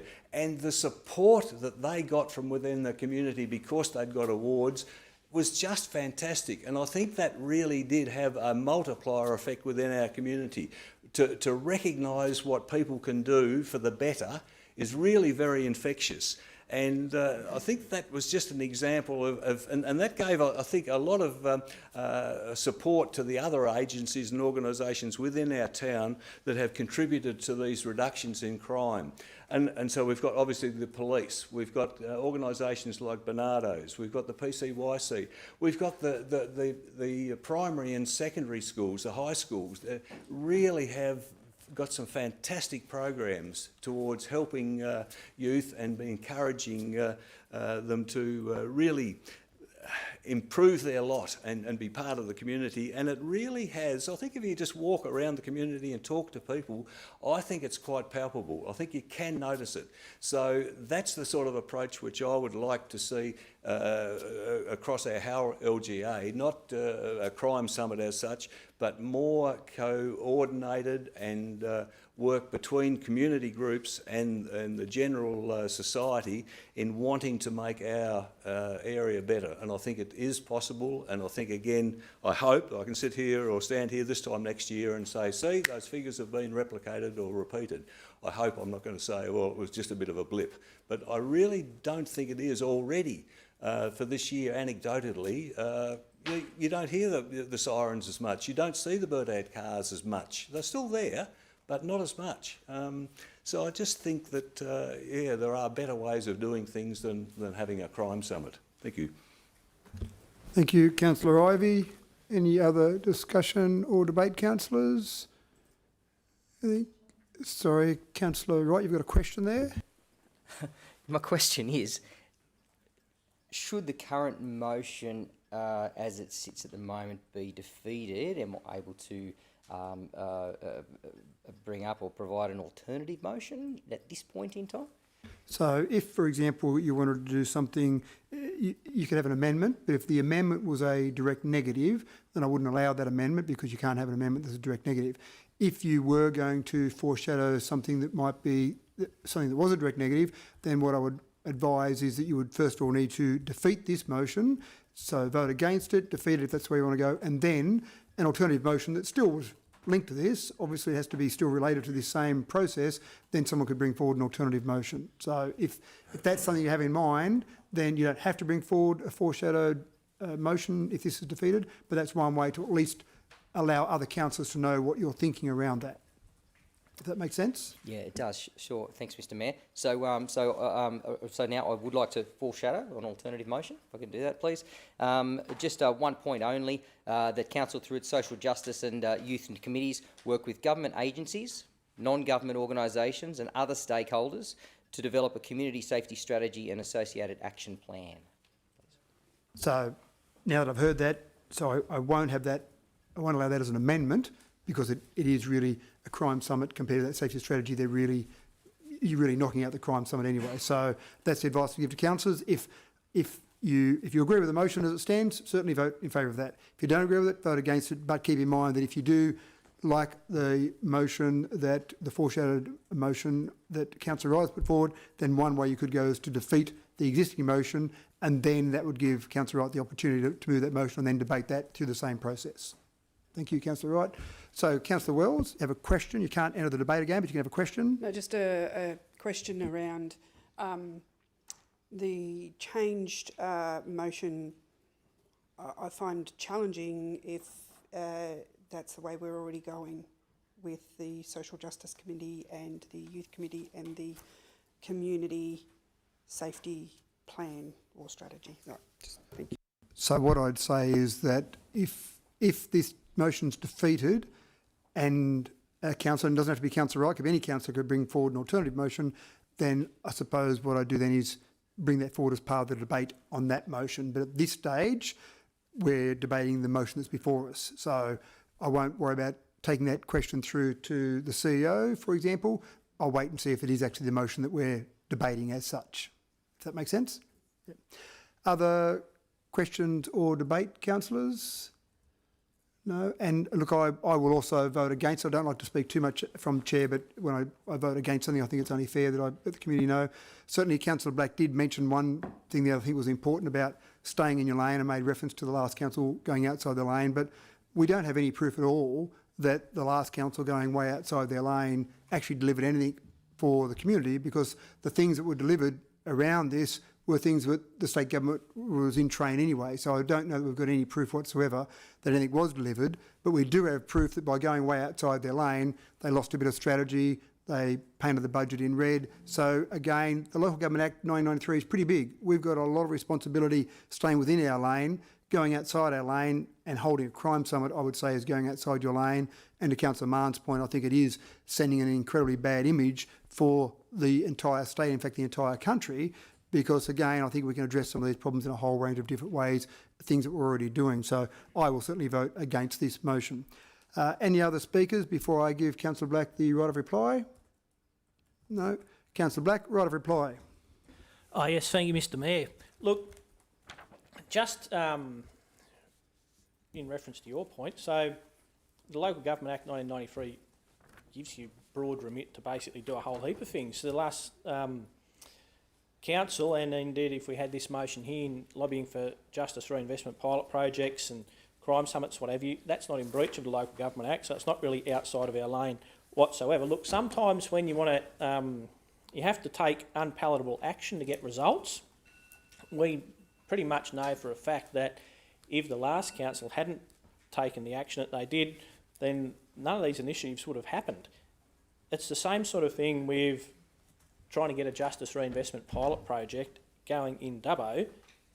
Just asking nicely is probably not going to do it. We need the dollars invested. All of these things and what we heard before about police helicopters and stuff like that, they can go anywhere in the state. Why are they going to come to Dubbo unless there's an identified problem? Just asking nicely, I'm not so sure. I hope it does, but I'm not so sure that it will make all that much difference to the politicians who ultimately control where the dollars go.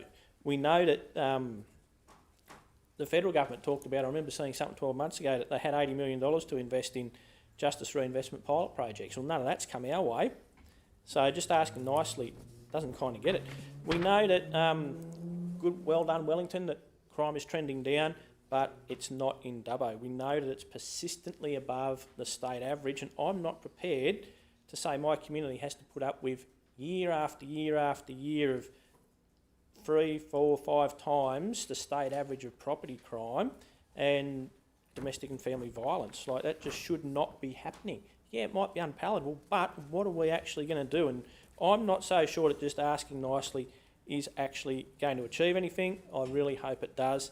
I know that we've got the alternative motion that we talked about before I moved my motion, and I could have moved, about the Social Justice and Youth Committee's Community Safety Strategy Associated Action Plan. Look, you might get a crime summit as a recommendation out of that. I don't know. But at some stage, we're just going to have to put our foot down and say, look, we need massive investment into this community. We saw that after, look, the mayor's, people have described it to me as a wild interview on the Today Show probably 3 weeks ago. There seems to be a flurry of police activity around that once it was in the media and went sort of viral, turned into a virus almost on the Facebook. Everyone was talking about it. People were ringing me up, talking about it down the street. That sort of stuff, I know it's... What we want to do ultimately is fix the crime problem in Dubbo, get the rates down, make it a better place to live for the residents. Wellington's fixed by the sound, so that's great. But sometimes you just got to take the action that you don't have to take. And look, let's see what happens after we go through this. Thank you. Thank you, Councillor Black. So we have the motion before us, councillors, the motion that's printed in our business papers. All those in favour? All those against? Councillor Burns, I didn't see which way you went, sorry. That was against or for? For. Oh, yeah, thank you. So you got that, Ms Rouse, did you? Yep. Okay, thank you. Declare that lost. So if any councillor did want to bring forward a motion now, as foreshadowed by Councillor Wright, but again, it doesn't have to be Councillor Wright, it doesn't have to be that motion, it has to be something linked to it, obviously. So, Councillor Wright, if you wish to, you don't have to, but entirely up to you.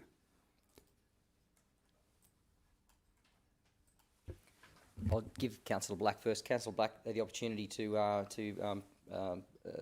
bring forward an alternative motion, if you... That's right. Or I will if you haven't got one. No, I can do it. Well, thank you, Councillor Wright.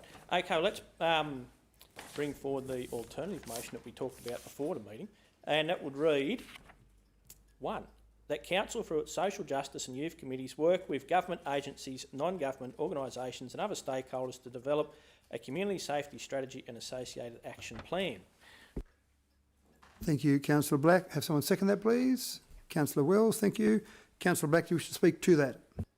Oh, look, only briefly, thank you, Mr Mayor. Look, we really do need to get something happening. Hopefully it can happen through these, maybe a softer approach, committees, but at some stage we're going to have to put it on the people with the money to provide the money for the programs that we need, that you've got to front up with the money and make it a political problem for them that can be solved with money.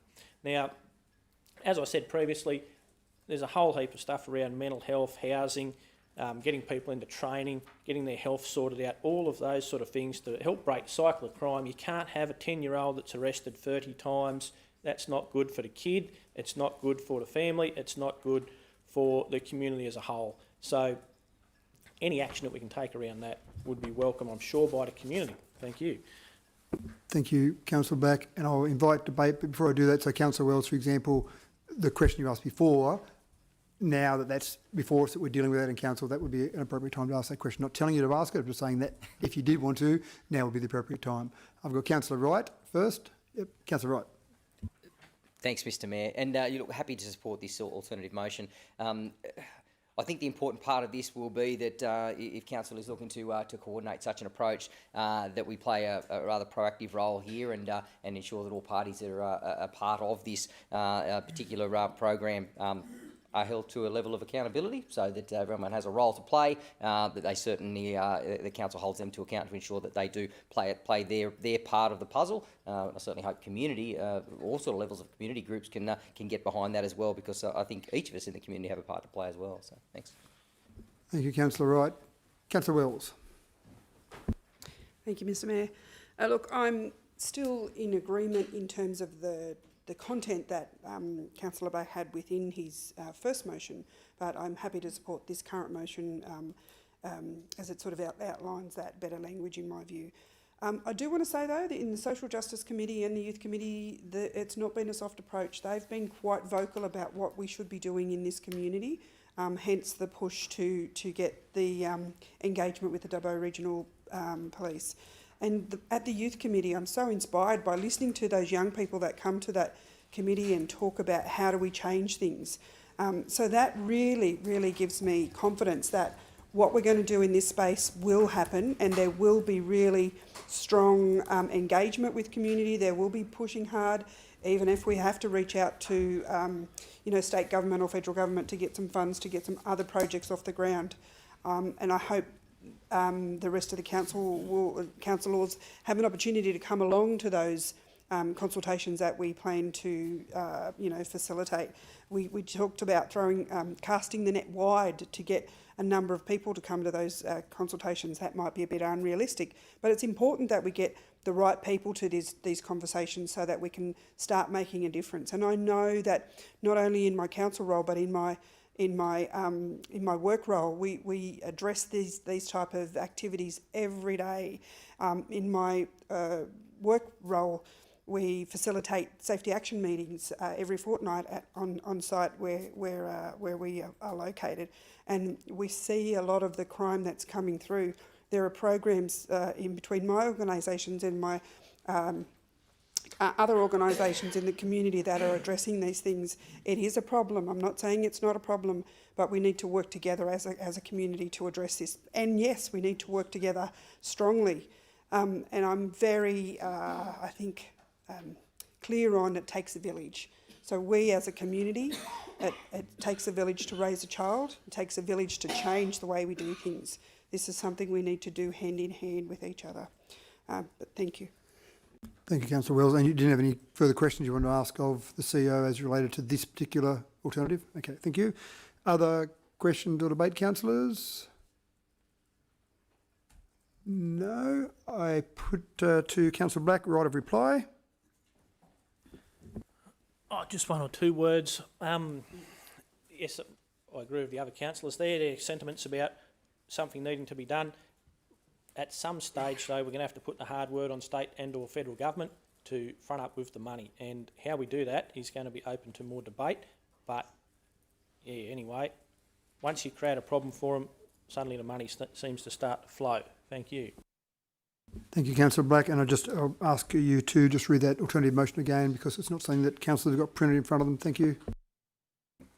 The alternative motion reads, 1, that council through its social justice and youth committees work with government agencies, non-government organisations and other stakeholders to develop a community safety strategy and associated action plan.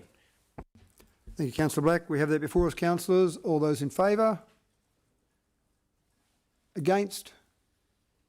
Declare that carried. Thank you, councillors. Next item is CCL 23/126, amendments to the Kintyre Heights Estate Development Control Plan. Councillor, move that way, please. Thank you, Councillor Etheridge, seconded by Councillor Wright. Councillor Etheridge, do you wish to speak to that? No, thank you, Mr Mayor. Okay. Any discussion or debate, councillors? There being none, I put that. All those in favour? Against? Declare that carried. Next item, CCL 23/127, draft planning agreement at Joyra Road. Can I Can I have someone move that, please? Thank you, Councillor Wright, seconded by Councillor Wells. Councillor Wright, do you wish to speak to that? No, thank you, Mr Mayor, that's fine, thank you. Thank you. Discussion or debate, councillors? There being none, I put that. All those in favour? Against? Declare that carried. Next item, CCL 23/128, Development Application D22-752, multi-dwelling housing units. Can I have someone move that way, please? Thank you, Councillor Wright, seconded by Councillor Wells. Do you wish to speak to that, Councillor Wright?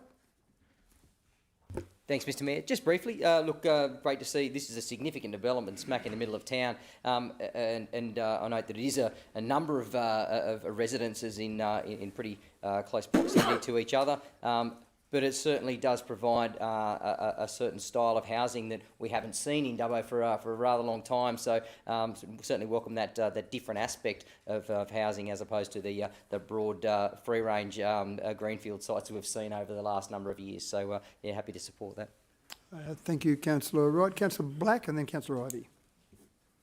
Oh, thank you, Mr Mayor. One thing I did notice that it's very quite disappointing there is that there'll be removal of a fair few very large eucalyptus trees from that site. I think that as a council we really need to get a tree preservation order in and really look at the controls that we've got in place that protect large vegetation, large canopy trees throughout the LGA so that we can have a local government area that's livable as the climate warms. So anything we can do, and we really need to take some action around that shortly, I think. Otherwise, we're going to continue to lose these really nice trees around the place, which makes it a bit worse for everyone in the community. Thank you. Thank you, Councillor Black. Councillor Ivey. Thank you, Mr Mayor. Yes, I looked through it and I thought that sounds a really good thing for Dubbo. I notice, I think if my mathematics are correct, the development will involve about $630,000 worth of contributions to council to do various, to increase the coffers within council to enable it to spend on various aspects, which is actually, from a financial point of view, very good. I did notice the submission that Mr Brebner put in, just saying, though, that raising the point that about car parking with, 180 bedrooms there, is there in fact enough car parking space, or will it clog up Monash Street? So perhaps through you, Mr Mayor, could I just ask the CEO to, if indeed that issue has been correctly and fairly addressed by council within the application. Thank you, Councillor Ivey. Through you, Mr CEO, to Mr Wallace. Thank you, and through you, Mr Mayor, the proposal meets all the criteria of the development control plan, so it clearly requires 2 car parking spaces for each residence behind the building line, and the additional car parking spaces for visitors. So it does meet the criteria, and it does additionally have some curbside car parking around, say, Monash Street, but certainly we're relying on the on-site car parking, and it does meet that criteria. Thank you, Mr Wallace. That satisfies that, Councillor Ivey? Thank you. Any further questions or debate, councillors? Councillor Mann. Just following up on the amount of trees that we're going to lose on that side, can we get a background of what's the commitment for replanting, style of trees, numbers, etc.? Certainly, Councillor Mann. Through you, Mr CEO, to Mr Wallace, or to you? Mr Wallace. Yeah, to Mr Wallace. Thank you. I'm referring to page 14 of, I beg your pardon, of the actual report, so I don't know what number that is in. Thank you. So, in the consideration of adverse effect on landscape and scenic quality, it says, staff have commented, it is proposed to retain all significant healthy trees, especially the mature trees along Monash Street. Further details of landscaping, Thank you.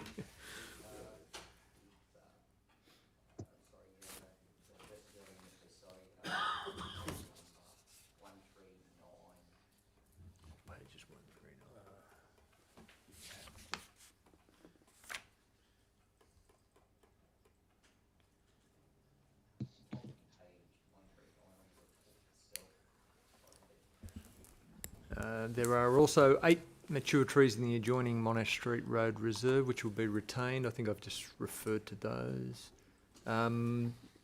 Mr Quigley, do you happen to have the detail of the landscaping?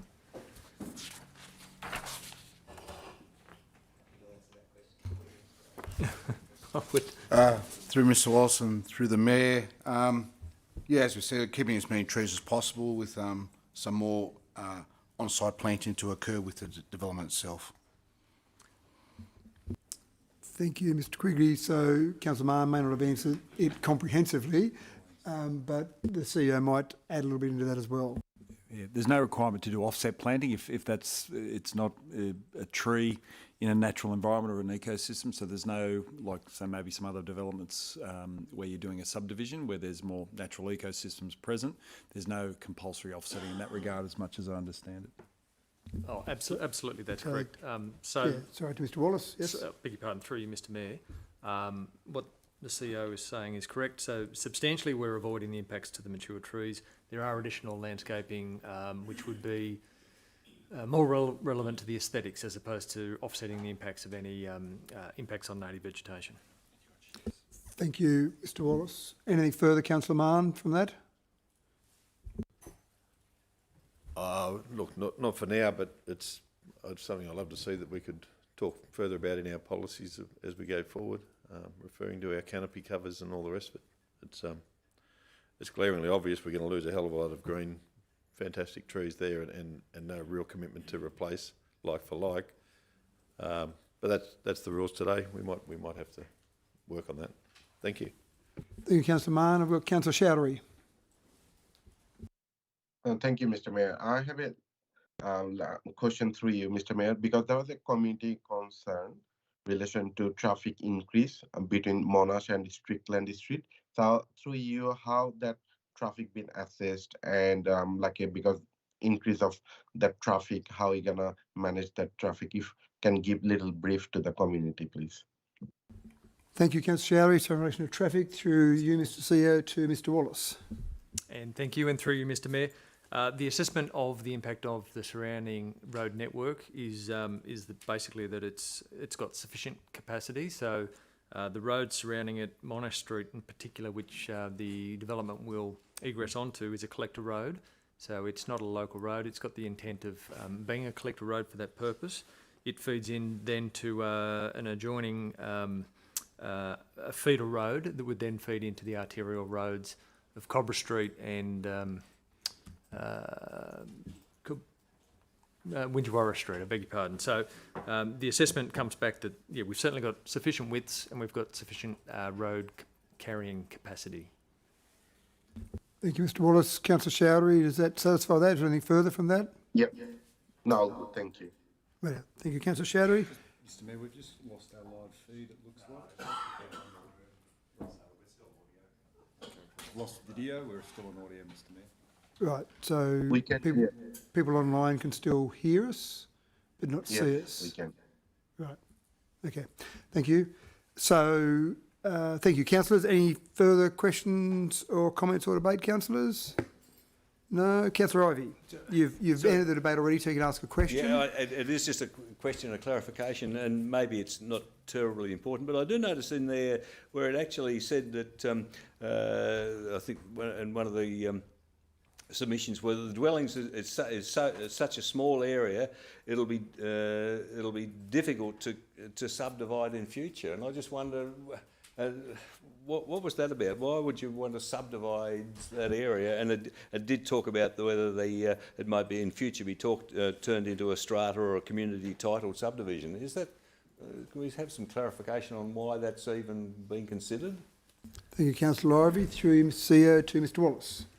And through you, Mr Mayor, it is difficult always to put yourself in the position of somebody who's making an objection, if you like. So I think the staff consideration of that is simply to the effect that it is possible in the form of a strata or a community title. Beyond that, I really don't see a great impost from this development in that area. Thank you, Mr Wallace. Further questions, Councillor Ivey? Right here. Thank you, councillors. Any further question to debate, councillors? Not yet, Councillor Wright. You'll get a right of reply in a moment. I'll just make sure that no one else has got anything to say first. I know you're very keen there. It's good to see. Anything else, councillors? No. Councillor Wright, would you like a right of reply? Sorry. Thanks, Mr Mayor. Just preempting that no one else had anything else to say, basically. But, look, just providing a bit of clarity on that vegetation issue. 8 mature trees in the adjoining Monash Street Road Reserve and 4 actually on the site. That report indicates that the 8 trees along Monash Street would be kept in place. So we would lose 4 trees there, which is obviously about 33% of those trees, and certainly would support some form of protection or some, terms with regards to planting somewhere else to look after those trees that are lost. But that's the only comment I had to say with respect to that, sir. Thank you, Councillor Wright. We have the motion before us there. Have everyone in favour? All those in favour? Against? Declare that carried.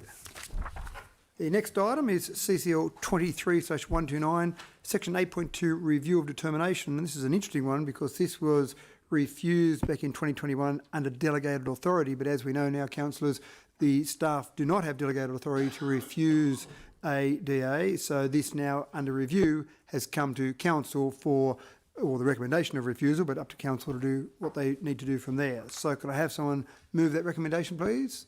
Thank you, Councillor Ivey, and seconded by Councillor Wright. Would you like to speak to that, Councillor Ivey? Thank you, Mr Mayor. Look, just that it seems in many cases that really all we're doing is following Transport New South Wales' determination that it's not suitable for development because of traffic management. And to my limited way of thinking, once they said that, there's probably council's hands are pretty well tied. So I think it is fair that we refuse it. Thank you, Councillor Ivey. Further discussion or debate, councillors? Councillor Black. Yeah, Councillor Black. Oh, thank you, Mr Mayor. Only to note that it says there about the problems with traffic queuing over to railway crossing on Cabora Road. I've noticed that is a problem. How might you get to the hospital sometimes when you've got a train there for like 10 minutes? So if that could get moved out of town, maybe that's something that we could lobby governments to do with their inland rail, tell them it's part of the inland rail, and could they move that out of town, because I'd hate to be trapped on one side in an ambulance on the wrong side when there's a train going through there for 10 minutes. Thank you.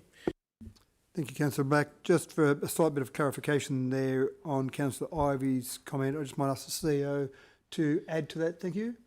And I'll sense check this after I speak and make sure the engineers tell me I've got it right. So there's 2 points. Transport certainly was against the driveways going out into the highway, given that proximity to the railway crossing and the impact on the highway. That then had the proponent looking at doing it on a local road. So once it's off the highway, that's our local road. But effectively, that created the problems at a really tight intersection with no distances. It would have made that not very workable is probably, but I might throw to Mr Ryan and potentially Mr Valentine for further clarification, if I could, Mr Mayor. Thank you, Mr CEO. To Mr Ryan. Thank you, Mr Mayor. That's correct in terms of the congestion at that intersection, but for a bit more detail, I'll go to Mr Valentine now. Mr Valentine. Senior Traffic Engineer. Thank you, Mr Ryan, through the Mayor and CEO. That is correct. The change in the development in the context of Transport's involvement as well, looked at all traffic from the service station entering White Street or exiting onto White Street. The initial proposal was to an entry off Cabora and exit off Cabora as well. After the modelling and all the analysis was done, it came to the situation of modelling what White Street would be with all traffic entering White Street. From council's perspective, and the results of that indicated, as mentioned already, that all traffic that is on Cabora Road, then going into the service station, then coming onto White Street, then having to get back to Cabora Road by crossing White Street, engaging with White Street traffic, and then attempting to queue at the Cabora Road intersection, and then join the westbound traffic flows. So from that perspective and our local road aspect, sort of generally not acceptable that we have to, or the council has to burden White Street and in effect create additional turning movements, which in the context of road safety and traffic management increases the risk of more traffic conflict by having an additional turning movement and then negotiate the already constrained left turn across the rail level crossing. So I guess in the big picture, the intersection is problematic. It has a bit of a road safety history there. As a strategic view, at one point in the future, and in the report it mentions the PPK report 1997, indicating that Cabora Road should be 4 lanes between Miles Street and the level crossing. That obviously will improve the capacity of the future traffic volumes through that area. It would also probably involve or incorporate traffic signals and a realignment of White Street integrated with the level crossing signals. Thank you, Mr Valentine. Anything further from that? No. So any other questions or debate, councillors? Councillor Ivey, you have a right of reply. No, thank you, Mr Chairman. Thank you. Councillors, all those in favour? Against? Sorry, Councillor Wells, thank you. Declare that carried. The next item, CCL 23/130, Seniors Housing. Can I have someone move that recommendation, please?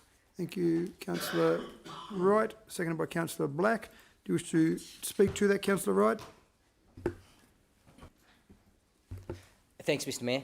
Look, certainly seniors housing, pretty important sector of the economy in Dubbo. Some of us around the room probably closer to being a resident in one of those locations than others, but and they'll get to enjoy the benefits of such a development once that comes to fruition, not looking anyone in the eye at the moment through fear of incrimination. Nevertheless, this seems to complement the development which is already in place and just continues to extend it along beyond Manor Road. We've got an ageing population and a growing city, so certainly this tends to lend itself to complement that growing sector. So happy to support. Thank you, Councillor Wright. Any other discussion or debate, councillors? Councillor Wells. Thank you, Mr Mayor. Look, I too would like to support this motion. In much of my previous working life, it was what I worked with, and there needs to be a great deal more housing for people that are ageing. I wouldn't say that I'm there yet, though. That seems to be implied, but no. But I certainly will be one that will ask my family to look after me rather than going into a home. But that said, these are necessary facilities, and they're actually quite good to maintain social connection between people who are ageing, and we know that older people as you I suppose if you don't have much family, you become socially isolated. In these types of facilities, people have that greater opportunity to be connecting with other people. Thank you. Councillor Wells, I just received a quick text from a Kylie Wells who said maybe make some plans for those senior housing. Further discussion or debate, councillors? Councillor Wright, do you wish to have a right of reply to anything that Councillor Wells might have said? Not saying any more. Thank you, Mr Mayor. Rightio. We've got that before us, councillors. All those in favour? Against? Declare that carried. Next item is CCL 23/131, the Intensive Livestock Agricultural Poultry Farm at Gladstone Road. Can I have someone move that recommendation, please? Councillor Ivey, thank you. Seconded by Councillor Black. Thank you. Councillor Ivey, you wish to speak to that? Thank you, Mr Mayor. Yes, I do support the motion. I think the development of the poultry industry in Wellington has been very significant, and it is adding to the economic viability of our area. I notice this development is some $7.5, nearly $8 million worth of development. It'll employ 10 full-time staff. That Avigen, the promoters, are already fairly active in our community. They've bought the old Wellington Hotel and they're converting it to accommodation for their workers, for permanent workers. So they're being proactive in addressing the labour shortage and doing something about it, providing that provision for labour accommodation within our community. Having said that, they're the good things. I do take on board very much what Mrs. Knowles, Sue Knowles, spoke from the public gallery about those two issues. Again, reading the item, what do we call it? The CCL 23/131, that issue of odour was mentioned, and as I read it, I thought that odour issue had been satisfactorily addressed within the development application by putting in better or double burning incinerators. But perhaps I could ask through you, Mr. Mayor, the CEO, that issue perhaps just be explained to councillors that it has been addressed and that it is not going to be such an issue whereby a resident some 500 or 600 metres away would actually be able to smell the odour. So I think the other thing that Mrs. Knowles raised was the disposal of green waste and plastics and the fire hazard. Again, I would like to think that somehow council could have some form of control or some sort of influence over the development and the operation of that entity, not to allow those things to happen. But so if I could just ask for clarification of perhaps certainly the first one of those, the issue of the incinerator and odour. Thank you, Councillor Ivey. Through you, Mr. CEO, to Mr. Wallace. And thank you, through you, Mr. Mayor. So, yeah, well raised, and I had the opportunity to speak with Mrs. Knowles before we left. So the first thing I did was clarify where the incinerator is located. So it's on page 287. It's a little bit hard to tell, but it's in the centre of the block, relatively speaking, so very closely associated with the actual development. The proposal about some of the smells, we went back in our consideration of the application to the proponent, and they've agreed to install what's called a clean air incinerator, so it does do that double burning. So there's a burner in the exhaust to minimise that incomplete combustion. So that's the intent of to get a cleaner burn to ensure that smells are reduced as a result of that. So, as I understand it, that's a industry accepted method, and it's certainly better than what's existing in other burners in the area. Additionally, any concerns about burning plastic and green waste in that incinerator, which is not permitted and not best practice, we've had an opportunity to raise that with the proponent as well, and put them on notice that that's not the case, that shouldn't be happening and won't be tolerated. So as a result of that, a condition of consent will be included in the consent. We can enforce that, and if if we're made aware that that's not the case, we can play in that space to ensure compliance. And additionally, the proponent has expressly stated that they will not be doing that, and they'll be taking that waste away in skip bins that will be removed from the site. Thank you, Mr. Wallace. Hopefully that clarifies some of that for you, Councillor Ivey. Yes, thank you, Mr. Mayor. Just one quick question with the odour issue.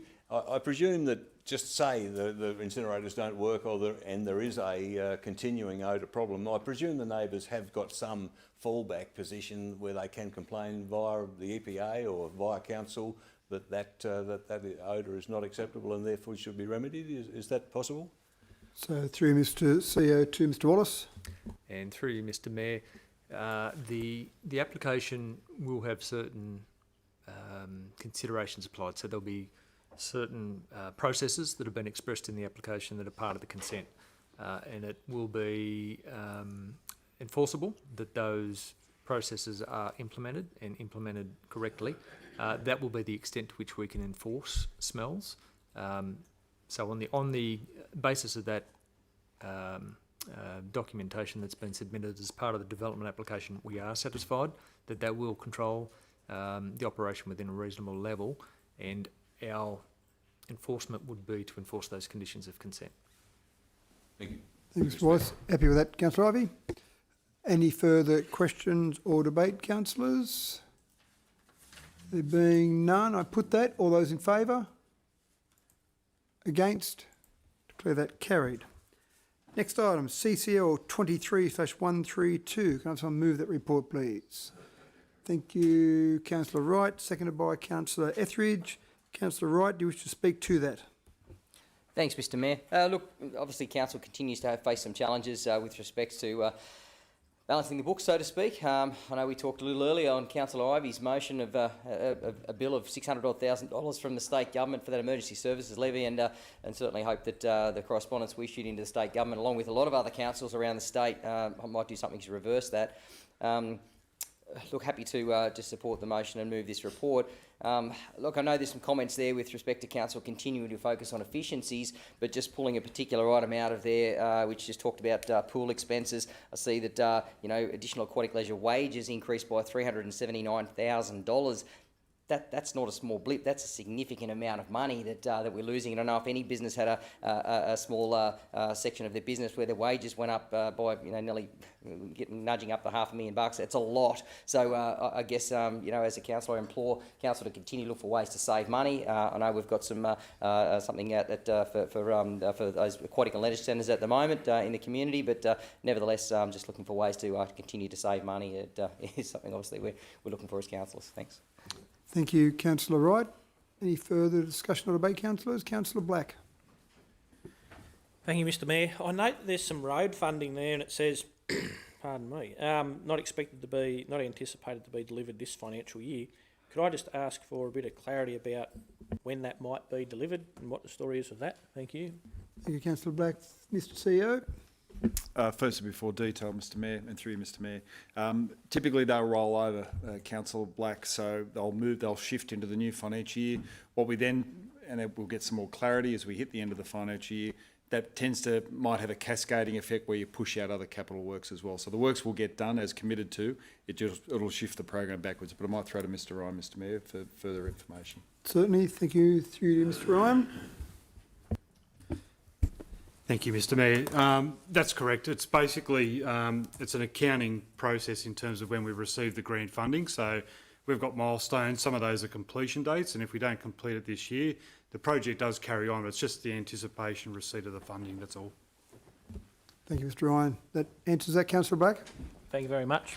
Thank you. Any other discussion or debate, councillors?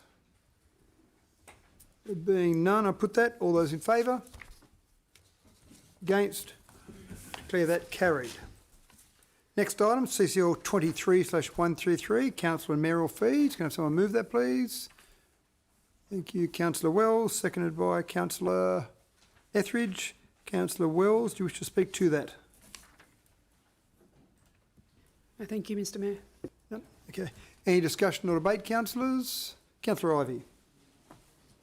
Thank you, Mr Mayor.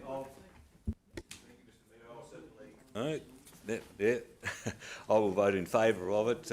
I seem to remember that one of the previous council meetings where we were voting on it, there was some objection to that increase. I don't know whether that's going to be the same, but I just was thinking about that after last time. If anyone does within my fellow councillors object to that increase, then I would suggest you still vote for it and perhaps then consider donating that increase to your favourite charity. Thank you. Thank you, Councillor Ivey. Any other discussion or debate, councillors? Councillor Wright. Thanks, Mr Mayor. Apologies, just finding the particular point of reference that I'd like to talk about here. As Councillor Ivey had suggested there, look, this was a point of conjecture when council did vote on an increase last time, and I find it difficult to vote to give myself a pay rise, basically is what we're talking about here. But there's a report in this particular document, and the tribunal gets a number of different facets of people to comment on it. And there's clause 89, and this is the one that particularly drew my attention, that says inadequate pay has significant negative consequences: low quality local democracy, an unacceptable burden on councillors and their families, and poor councillor diversity. And it goes on further in clause 101, which, when I find that again, which is a bit of a closing comment, I believe, Diversity was a strong theme heard by the tribunal, both diversity of community served and diversity of representation. We heard that younger people, women, Aboriginal and Torres Strait Islander people and members of culturally and linguistically diverse communities, among others, are underrepresented in many councils. I see that remuneration for councillors is directly related to a lot of these types of things. Not every member of the community can walk away from their place of employment or their business and expect to represent their community for free. They need some form of compensation. And as Councillor Ivey said, there might be members in this particular council that may be privileged enough that they will accept the pay rise and donate back to the community. That's fantastic. But there are others who have different financial situations and circumstances that maybe don't lend themselves to donate their time and their money, their time and efforts for free. So I'm happy to support this, and I'm happy to support other more diverse and maybe more financially challenged members of the community to come along and have their say and input towards council and the community in the future. So happy to support. Thank you, Councillor Wright. Councillor Goff. Thank you, Mr Mayor. Well, I for one will be voting against it. I'm two of those minorities. I'm young and I'm female. But I'm not doing this for the money. I'm not rich either. I run a business, but we're also trying to balance the books and look after our community. I'm not in it for the money, and if anyone's run for local government for the money, you'll go another wrong avenue. Thank you, Councillor Goff. Further comments, councillors? Councillor Black. Thank you, Mr Mayor. I did read something the other day and it said about councillor remuneration, and just like Councillor Wright said, that if you increase the amount of money that people get, you increase the diversity of councillors. And basically this thing I was reading, people might say it was a bit of a lefty publication or something like that. I can't remember exactly what it was, but it was basically saying that council shouldn't be a plaything of the idle rich, and by paying councillors a decent amount of money, we're probably on about $1 an hour for what we do, but if you pay people enough that they can give up time from their job and do it, then you do get a better diversity of range of the community. It shouldn't just be, like I said, a plaything of the idle rich. Thank you very much. Thank you, Councillor Black. Any further comments or questions, councillors? Councillor Wells, would you like a right of reply? No, thank you, Mr Mayor. Okay, thank you. We have that before us. All those in favour? Against? Declare that carried. Thank you, councillors. CCL 23/134, execution of compulsory acquisition of Crown land for public road. Can I have someone move that way, please? Thank you, Councillor Black. Seconded by Councillor Mann. Councillor Black, do you wish to speak to that? No, thanks. Any discussion or debate, councillors? Councillor Ivey. Just a question, Mr Mayor. Will this acquisition facilitate, or is it part of the upgrade to the 12-mile road which will be required by the Unigilla Wind Farm? Is there any connection with that, or does one facilitate the other? Thank you, Councillor Ivey. To Mr CEO, to Mr Ryan. Thank you, Mr Mayor. Definitely, there's a direct connection. We're actually doing this for Squadron Energy, who are then reimbursing our costs to do that, mainly because of the complications with the Department of Community and Justice owning the land, and there's proclamations on that, so we've got to go through the extinguishment process, but it's actually directly related to the development that's a state significant development. Thank you, Mr Ryan. Councillor Ivey, anything further from that? Any further questions or debate, councillors? Being none, I put that. All those in favour? Against? Declare that carried. The next item is CCL 23/135, so I need not just moving the recommendation for 135, because the recommendation there has got a choice to make, and the recommendation says the council will determine that either a fence be installed, etc., or no fence be installed. So we really need council, we can't move that recommendation as it is, obviously, because it's saying do one or the other. So we need a council to move a motion that actually chooses A or B, and then we can have the debate around that. Councillor Wells, what would you like to do? Well, probably take the opportunity away from the Wellington residents, but sorry, but I think, look, for me, I think what we need to do, should I be standing for this or sitting for this one? Standing, so you at the moment, you're just, Talking to no, the you've got to say what Yep, your what I motion wanna do. is. Sure. So you could just say that if you wanted it to be A or Sure. B from the papers, you could just say that. Yeah. So look, in my view, I think that, in my view, my preference is that we go with A, which is a fence be installed around Cameron Park Playground. Okay, so stop there. So you've moved that, and effectively your motion would be that point 1 would be just A, and then point 2 would be as it is. And so move that. I'll just get a seconder first before you speak to it. Have someone second it. Thank you, Councillor Wright. So now, if you speak to that, Councillor Wells. Thank you, Mr Mayor. Look, some people think that we don't have to have fences around playgrounds because they're inhibitors, but for myself and my large family that I come from and large community that I come from, and many of the children that I've got in my own family are really hyperactive kids and they love to run. And so I'm all for fences around playgrounds and keeping our children and family safe and our community safe. So that's just basically the reason why. Thank you. We did it on your side. Thank you, Councillor Wells. Other speakers, Councillor Goff. Thank you, Mr Mayor. I am supporting A, not because I personally agree with it. It's what the community wants. They've clearly showed that's what they want. I am not a fan around fences around parks. I've seen the difference between our old playground with a fence and now the interaction between parents and children. And I feel a fence is a step back, but this is what you want, the community of Wellington, but you've got to understand that the money's got to come from somewhere. So we'll have to cut it from somewhere else to put a fence around. The other thing, I asked a user of the playground, she told me, yeah, she'd love a fence, but it's got to be pink. That was my 5-year-old. So I thought I'd go direct to the user. So yeah, I'm supporting a fence. Questions, councillors? Councillor Ivey, you look like you're half putting your finger up. I wasn't sure Thank what you, that Mr meant. Mayor. Look, I again agree with Councillor Goff. If it was just my vote, I would probably vote against it. I think it's better without a fence. But when the community has been asked to give an opinion, and a great majority has said that they want a fence, then I think that we as councillors probably don't have too much choice. We've got to go with the community, particularly as when that allocation of money was first made back in the previous council's days, then I think Councillor Jones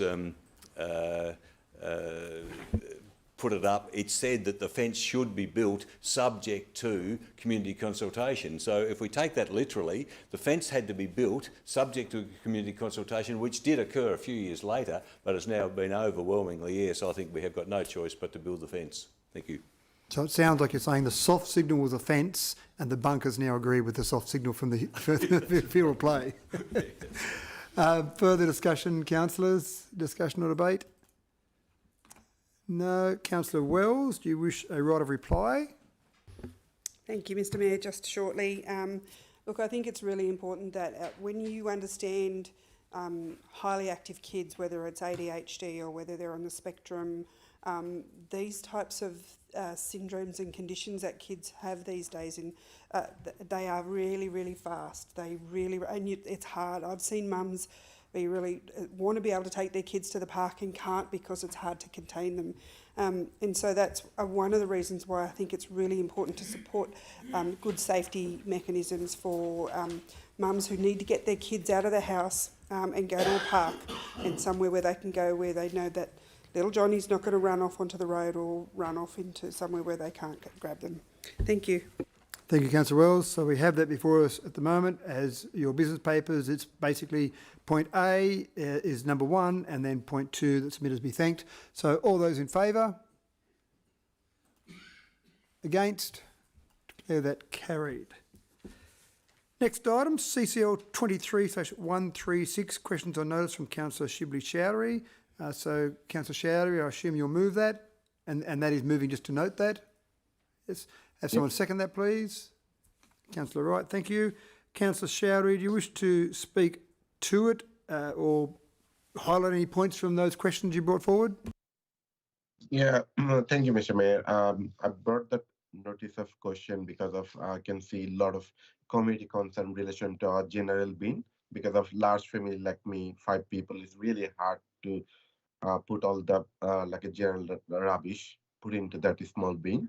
So I can see this detailed report, but I'll request through you to the staff to give little bit detail to the community, because I can see we have a bit contract with J.R. Richardson.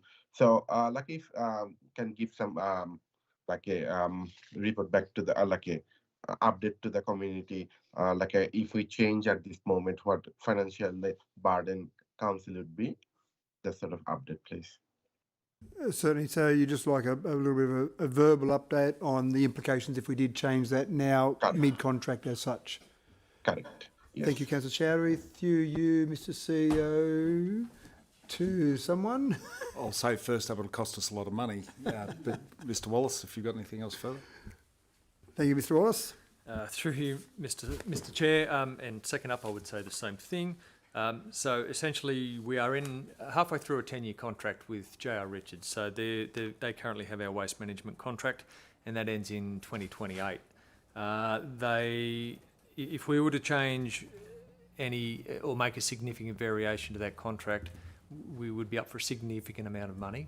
They supply our bins amongst the other services that it might affect their the equipment that they need and their staffing and that sort of thing. So whilst I don't have a figure, yes, we certainly are aware that we would be significantly financially impacted if we were to change that. Picking up on your point about the smaller bins, the point of our approach to our bin sizes and pickup rates is to ensure that we're in alignment with the intent of the Environmental Protection Authority and the state legislation, which is basically to have an 80% average recovery rate from all waste streams by 2030. So we're currently sitting at 51%. So we've got some way to go, and that's with our current bin sizing and our recycling rates through FOGO and the yellow recycling bin. Particularly the point of having the smaller sized bin in the urban areas of the local government area is to encourage people to think about what they're putting in their bins and to put more in, say, more that's recoverable into the green FOGO bins and into the yellow recycling bins, and to work harder in that regard. So that's best practice, and that's the intent behind it. Thank you, Mr. Wallace. Councillor Chowdhury, does that satisfy what you're after? Yes, thank you, Mr. Mayor. Thank you. So any further questions? Councillor Wright. Yeah, just a comment, actually. I had the pleasure of visiting the Willandra Waste and Recycling Facility, which was one step slightly more palatable than the sewage treatment works a couple of weeks before. But nevertheless, we spoke to the manager of J.R. Richards, who obviously it's our facility, which J.R. Richards managed, that FOGO facility, and his comments were that he manages a number of those around the state, and the Dubbo one is a leader. It's a highly technical facility, and certainly one that they use as an example of how best that process should be done. So, compliments to council and the staff for hosting such an amazing facility. They host school groups and all sorts of things out there from time to time as well. So there is an educational facet to it as well. And certainly I learned a lot out there that morning just wandering around with the manager of J.R. Richards, who, he's pretty proud of the facility and what it stands for when compared to a lot of others around the state. So, yeah, well done. Thank you, Councillor Wright. Anything further, councillors? No, thank you. I put that for notation. All those in favour? Against? Declare that carried. And the next item, similar questions I noticed from Councillor Mann. I assume you move that way for notation, Councillor Mann. Seconded by Councillor Wright. Thank you. Councillor Mann, do you wish to highlight or discuss any of those items there? Firstly, thank you to the staff that took the time for the replies. Much appreciated. The AI side of it, I guess. Let's have sorry, I'm just looking for the quote there. Specific actions undertaken to explore and implement automated technology, albeit not specifically using artificial intelligence for council's processing mainstream activity. So I guess my question was specifically around artificial intelligence. And I get all the processes that are already in train, and it's great to see we're sticking to our smart cities strategy. But yeah, the question was really more around: is there a process in the AI world that we can improve some of these processes that we do? But that's okay. Thank you. The Keswick question, I'm just, the way I read this, so we've had 12 auctions, 12 lots sold in October at the auctions, and 3 lots since that haven't been yet exchanged in 8 months. I'd just be interested to think, is that do we see that as a good performance? And we've got 1, 2, 3, 4, 5, 6, 8 real estate officers, agents, all listing our land. I did ask about the pricing strategy in the question. Obviously, that's a commercial consideration, but it wasn't actually referred to. So it would be the result of 3 lots since auction. To me, is very underwhelming, and I just think it's like having cash in the bank sitting up there. If we can stimulate the sales of it, if we're not meeting the market, are there better ways we can do it? But again, thank you for the response, and much appreciated. Thank you, Councillor Mann. Anything else, councillors, from that report? Anything else that might highlight that you might want to raise? No? Okay, thank you, councillors. I put that. All those in favour? Against? Declare that carried. Next item is comments and matters of urgency. I'll start to the left today, and I'll go from Councillor Etheridge. No, thank you, Mr Mayor. Thank you, Councillor Etheridge. Councillor Black. Thank you. I'll keep this very brief. It really is a matter of urgency that we get some rain in the next little while. I've noticed around the place I see my cattle looking for a bit of green pick, so that's a matter of urgency, and the roos have sort of come back in, and that's about it for tonight. Thank you. Thank you, Councillor Black. Was that a derogatory comment that I heard there, Councillor Etheridge? Councillor Wells. Thank you, Mr Mayor. I actually have a couple of things. One is we would all know that we're coming into winter and the dreaded COVID's on its way back and it's spiking hard, as well as the flu. So I just want to do a message out to our community to go back to those measures and do your hand sanitiser and hand washing and your social distancing where you can. Obviously, we're not in compliance with that. Not that there is a compliance in place at the moment. But look, it is happening. I know my own workforce is really stretched at the moment with a lot of people off with it, and that's across the state. So, yeah, just want to encourage people to, elder people or other people to get your flu vaccinations, your other vaccinations, and stay safe, please, stay well. What I do want to mention is that tomorrow is the 26th of May, as you all know, but it's also National Sorry Day, and there will be numerous activities and events occurring across communities, and I hope that people get along and participate in those events and understand what National Sorry Day is about. I'm not going to go into it right here. There is plenty of information on the internet, and you should go and have a look if you're interested.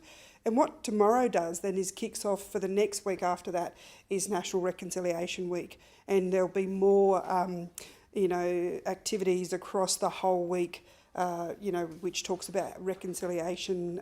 Obviously there will be positive and negative comments from the communities, but just wanted to flag that it's kicking off from tomorrow, and lots of cultural activities are occurring across our communities.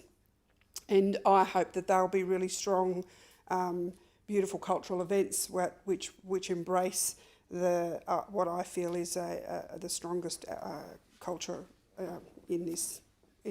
not just this nation but the world. Thank you. Thank you, Councillor Wells. Councillor Ivey. Thank you, Mr Mayor. I've got some issues which I'd just like to raise quickly. One of the joys of being Deputy Mayor is that you get to fill in for the Mayor when he's doing something else. And 2 things that I had to do just recently was, 1, attend the Clontarf employment workshop, which was really very good. The Clontarf Foundation brought together, I think, about 80 years 11 and 12 Indigenous males from Wellington, Bourke, Brewarrina, wherever, into Dubbo and sat them down with Clontarf partners who are basically employers. And I think they had about 22 partners, I think, of which Dubbo Regional Council was one. Our council sat up at the stage at the RSL, and I think 6 or 8 of our staff sat down and did mock interviews with these kids, or young men as they were, and it was just a fantastic vibe in the room, and it just seemed to be it was so positive, and I just thought that was terrific. So that was good. The other thing I got to do was hand out some prizes for the Western District's Ladies Golf Championship, which was held in Wellington over 3 days a week or so ago. Again, 160, 170 lady golfers from right throughout New South Wales, mainly the western area and through the Central Coast. And again, all of them were just, the ones that I spoke to, which was quite a few on that night, the presentation night, were just glowing in their praise of the facilities, of the work that the ladies had done in organising, and of the help that the council had given in making that function happen. So that was terrific. The other quick thing I'd like to say is just on tonight's meeting. Look, not to pat ourselves on the back or anything, but there were some pretty contentious issues here tonight, and I think they were really handled pretty well. And I really do, and I hope that other councillors would agree. I think the outcome has been very positive, and from a situation which may have been quite fractious, has actually ended up really good. So I think that's fantastic. Another thing is I noticed the clock's working, which I don't know whether it always has been working, and that is fantastic because there's got a lot of history in that clock. The last thing I will say is just a bit of a local interest, but one of the great things within Wellington, of course, is the Cactus Cafe. Everyone knows the Cactus Cafe, run by Mal Curl for the last 30 or 40 years, and it's a bit of an institution within the town. We have another coffee shop, Four Cats, that is one of the other coffee shops other than Jess's, but Four Cats, which is run by Kylie Barton. And in fact, Kylie has now bought and is taking over Cactus, and so going to expand Four Cats into the Cactus building. And that congratulations to both Mel and Kylie. It can only be good for Wellington. So thank you. Thank you, Councillor Ivey. Councillor Goff. Thank you. Just a couple of things I wanted to shout out that's happened over the last month. Congratulations to Wellington Christian School for holding their 40th 40th anniversary. So, other than making the coffee there for their event, it was quite spectacular in their new building that they got funding for, and everyone was so chuffed with it. And they had the best fireworks you've ever seen. So well done for all their organisation and their celebrations. Today, as I've mentioned earlier, Wellington Aboriginal Corporation Health Service had a DV forum today. So congratulations for all their efforts they've put into that, and that brought a lot of services together to talk about moving forward. And a shout out to the Celtic dance, the Dubbo Celtic dance group that went up to Glen Innes for the Celtic Festival. And who won some prizes. They did pretty well, and representing Dubbo. Then I also got the privilege to go to the National Australian Women in Local Government Conference last week. It's really, really nice to go off for a few days. It was at the Mornington Peninsula, but other than that, it's really nice to be surrounded by like-minded women. There was a couple of men there, a couple, but and it's nice to bounce ideas off other female councillors, not that your opinion's not valued. And I'm really hoping that the ideas that I've come back with, I can put into fruition one day, and I can share them later on in other committees that I've joined. Thank you. Thank you, Councillor Goff. Councillor Wright. Yeah, very good. Well done, Councillor Goff. Last week I attended a workshop with the Are You OK team who were doing a roadshow around Australia at the moment. They left Sydney, I'm guessing, a few weeks ago now. They did stop over at a fair few places. I know they stopped at Parks. They did stop at Dubbo, and they did a workshop for some business owners and for school groups and teachers. They spent 3 days here at the Dubbo show. If you attended the show, you would have seen the Are You OK bus on the Fitzroy Street entrance, and there's a lot of groups within the Dubbo community that participate in that space, and obviously Tradies Insight was a good example because they were the recipient charity or nominated by the show to collect funds on behalf of them, and they do a fantastic job in the community. So from Dubbo heading to Cobar, Broken Hill, and then they start heading north, literally all the way to Darwin, back around through Queensland, back to Sydney. So they're travelling the country and covering an enormous distance. And I suppose the takeout from that is to ask your friends, ask your family, are you okay? And there's 4 key things out of that, and it's ask, it's listen, it's encourage action, and it's check in. So check in with your friends, check in with your family, and check in with yourself, and take a bit of time out for yourself as well. So probably got a bit of RUK merch lying around the office, but I thought I'd wear mine today anyway. So look after yourself, everybody. Thank you. Thank you, Councillor Wright. Councillor Mann. Thanks, Mr Mayor. Just a couple of shout-outs. Dubbo Show was on last weekend for those lucky enough to be able to attend. It was an excellent weekend. Well, I was only actually there on the Friday, but they tell me it was a great weekend all the way through. The weather was kind, which is not always the case. The Friday night at the Cattleman's Bar, they had a top-class band, or they're more like a show from Sydney, Furnace and the Fundamentals, for those of you who want to look them up. And they put on a great night, and the place was absolutely rocking. It was all the younger ones that were really out there enjoying themselves. So I think the Show Society's got it really right of who they're trying to attract across the spectrum. And also Jen Cowley published a book that was launched over the show week of, I think it's 100 and something years, 150? Yeah, 150. Which I believe is a very, very good read. Congratulations to Jen on that work. The other one's not so much local, but it really caught my eye on the weekend, was the National Rugby League had their Indigenous round, and I thought, like, this is something that's grown and grown over the last several years, and I thought this year was absolutely sensational. Some of the jerseys and some of the ceremonies they did before the games and whatever, and leading into our referendum this year, I think all that awareness just adds to the whole story, and I just thought they really did a great job. You know, they did with Anzac Day as well, as they always do. But that's all from me. Thanks. Yeah, and the way Manly played, we can have an Indigenous round every round as far as I'm concerned, Damien. Councillor Chowdhury. Thank you, Mr. Mayor. I'd like to highlight it also like a double show. I've been 2 days there. Weekend, it was really full packed, especially Saturday. There was I couldn't find any space to when I was trying to get out, like exit. It was full packed, and kids had a big fun. I can see family and the people are really happy with the sort of show. So hopefully we can bring a similar sort of show more and more, so people will be in Dubbo will be more happy. Also, I shout out my good friend Jen Cowley for her new book, 3 Days in a May. Like I already got the copy, and I think it's fantastic. Another copy from her.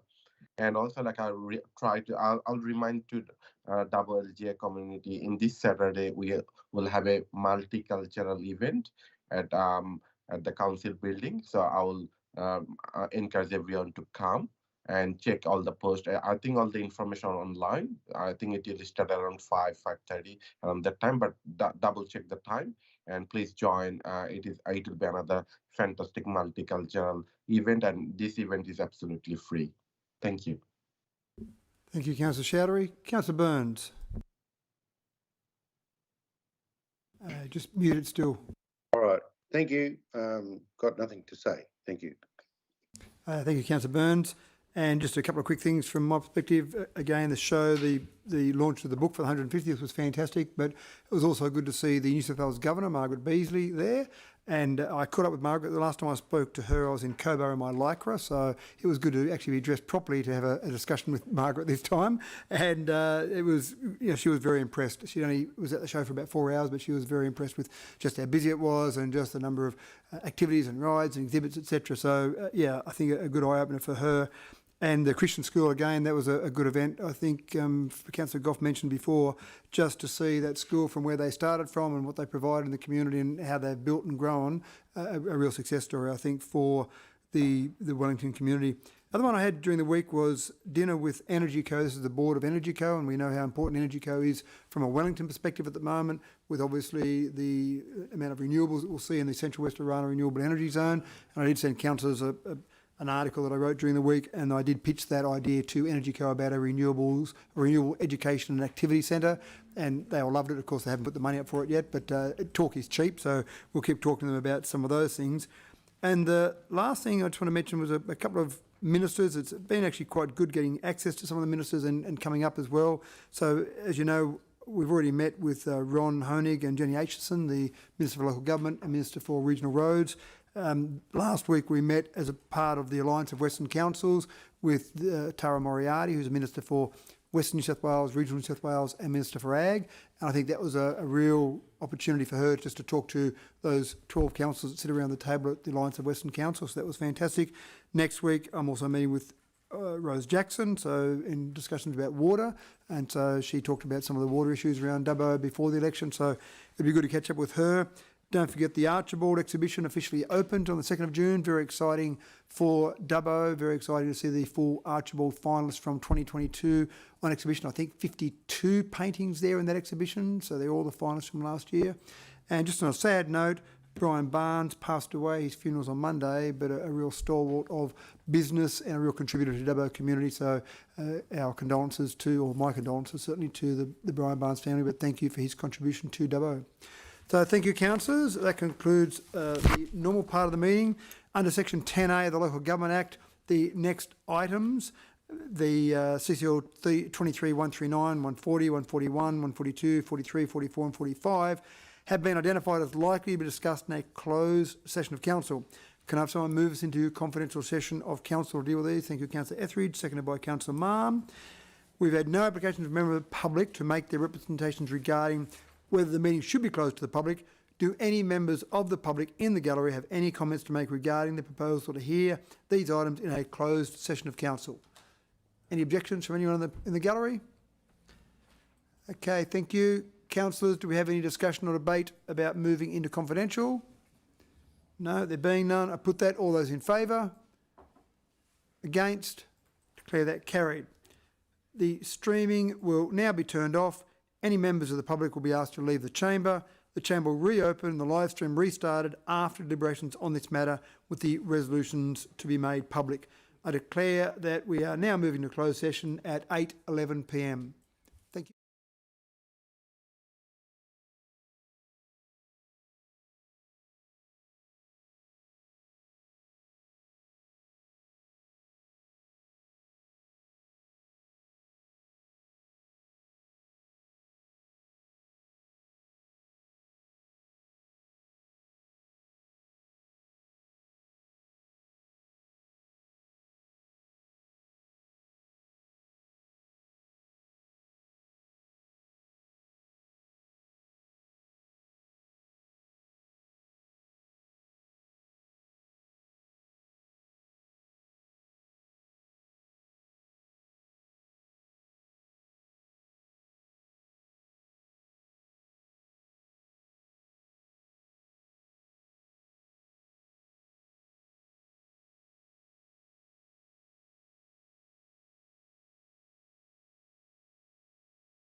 streaming again, please, and I'll just wait and see.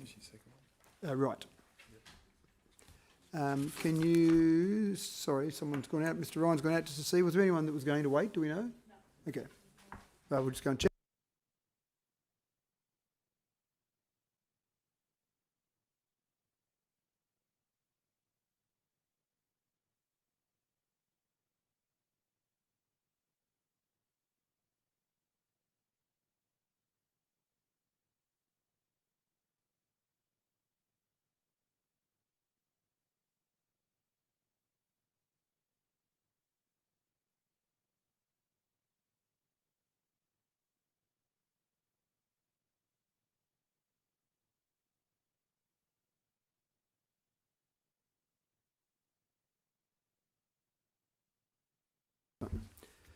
The council's returned to open session at 8:33 p.m. Welcome back.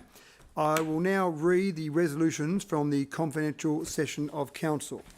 The resolution from CCL 23/139 was that, number one, the quotation from Rosmec to supply 2 Isuzu FSR trucks fitted with Rosmec Mistral sweepers for the combined purchase price of $890,152 ex-GST be approved, that plant 166 and 2166 be traded in to Rosmec for a combined price of $280,000 ex-GST be approved, that all documentation in relation to this matter remain confidential to council, that all documentation in relation to this matter be signed under the common seal of council. In relation to CCL 23/140, the resolution of council was that the tenders received for construction of the Northern Borefield Pipeline Stages 1 to 3 listed in the report be noted, that Dubbo Regional Council engage lead engineering and construction for construction of the Northern Borefield Pipeline Stages 1 to 3 for the amount $3.235100 million, including GST, that council delegate the Chief Executive Officer to approve the extension options for this tender if required. Point 4, that council delegate the Chief Executive Officer to approve variations to a contract relating to the tender with a maximum 20% variation above the successful tender amount. Point 5, that all documentation in relation to this matter remain confidential to council. Point 6, that all documentation in relation to this matter be signed under the common seal of council. In relation to CCL 23/141, the resolution of council was that point 1, the information contained in the People, Culture and Safety Metrics report be noted, that all documentation in relation to this matter remain confidential to council.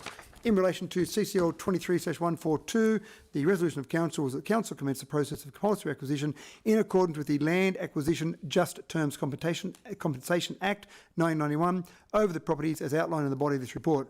Point 2, that upon acquisition of the relevant areas as described in resolution number 1 above, such land is to be classified as operational land in accordance with the Local Government Act 1993. Point 3, that all documentation in relation to this matter remain confidential to council. In relation to CCL 23/143, the resolution of council was that council agrees to sell the property situated at Lot 3, Bootham Road, Dubbo, described as Lot 3, DP 1241494, A, to the owner of neighbouring property situated at 2L Bootham Road, Dubbo, described as Lot 122 on DP 1052056. Point B, for the consideration outlined in the body of this report. And point C, pursuant to terms outlined in the body of this report. Point 2, that the contract for the sale of property described in resolution number 1 above be executed under the common seal of council. Point 3, that the Chief Executive Officer is delegated power to execute any operational documentation relating to the finalisation of the sale of the property described in resolution number 1 above, that all matters relating to this report remain confidential to council. In relation to CCL 23/144, council resolved that an easement over part of 8 Holes Avenue, Dubbo, being lot 200 on DP 881153, in the size and location as described in the body of this report, be created as follows: A, an electrical easement in favour of Essential Energy, and B, a stormwater easement in favour of Dubbo Regional Council. Point 2, that all documentation in relation to this matter remain confidential to council. Point 3, that all documentation in relation to this matter be signed under the common seal of council. In relation to CCL 23/145, the resolution of council was that council reject all tenders on the basis that all tenders exceed the budget amount. Point 2, that council enter into negotiations with a view to reduce the cost of the constructions to meet budget expectations, as it is not considered that inviting fresh tenders will produce a favourable result. Point 3, that council delegate to the CEO the authority to award the winning tender within the allocated budget. Point 4, that council delegate the Chief Executive Officer to approve variations to a contract relating to the tender subject to budget limitations. Point 5, that all documentation in relation to this matter remain confidential to council. There are no further items for consideration of the ordinary council meeting, and I declare the meeting closed, the time being 8:36 p.m. Web streaming has now been completed. Thank you for your attendance to the public gallery, and thank you to the attendance for people online.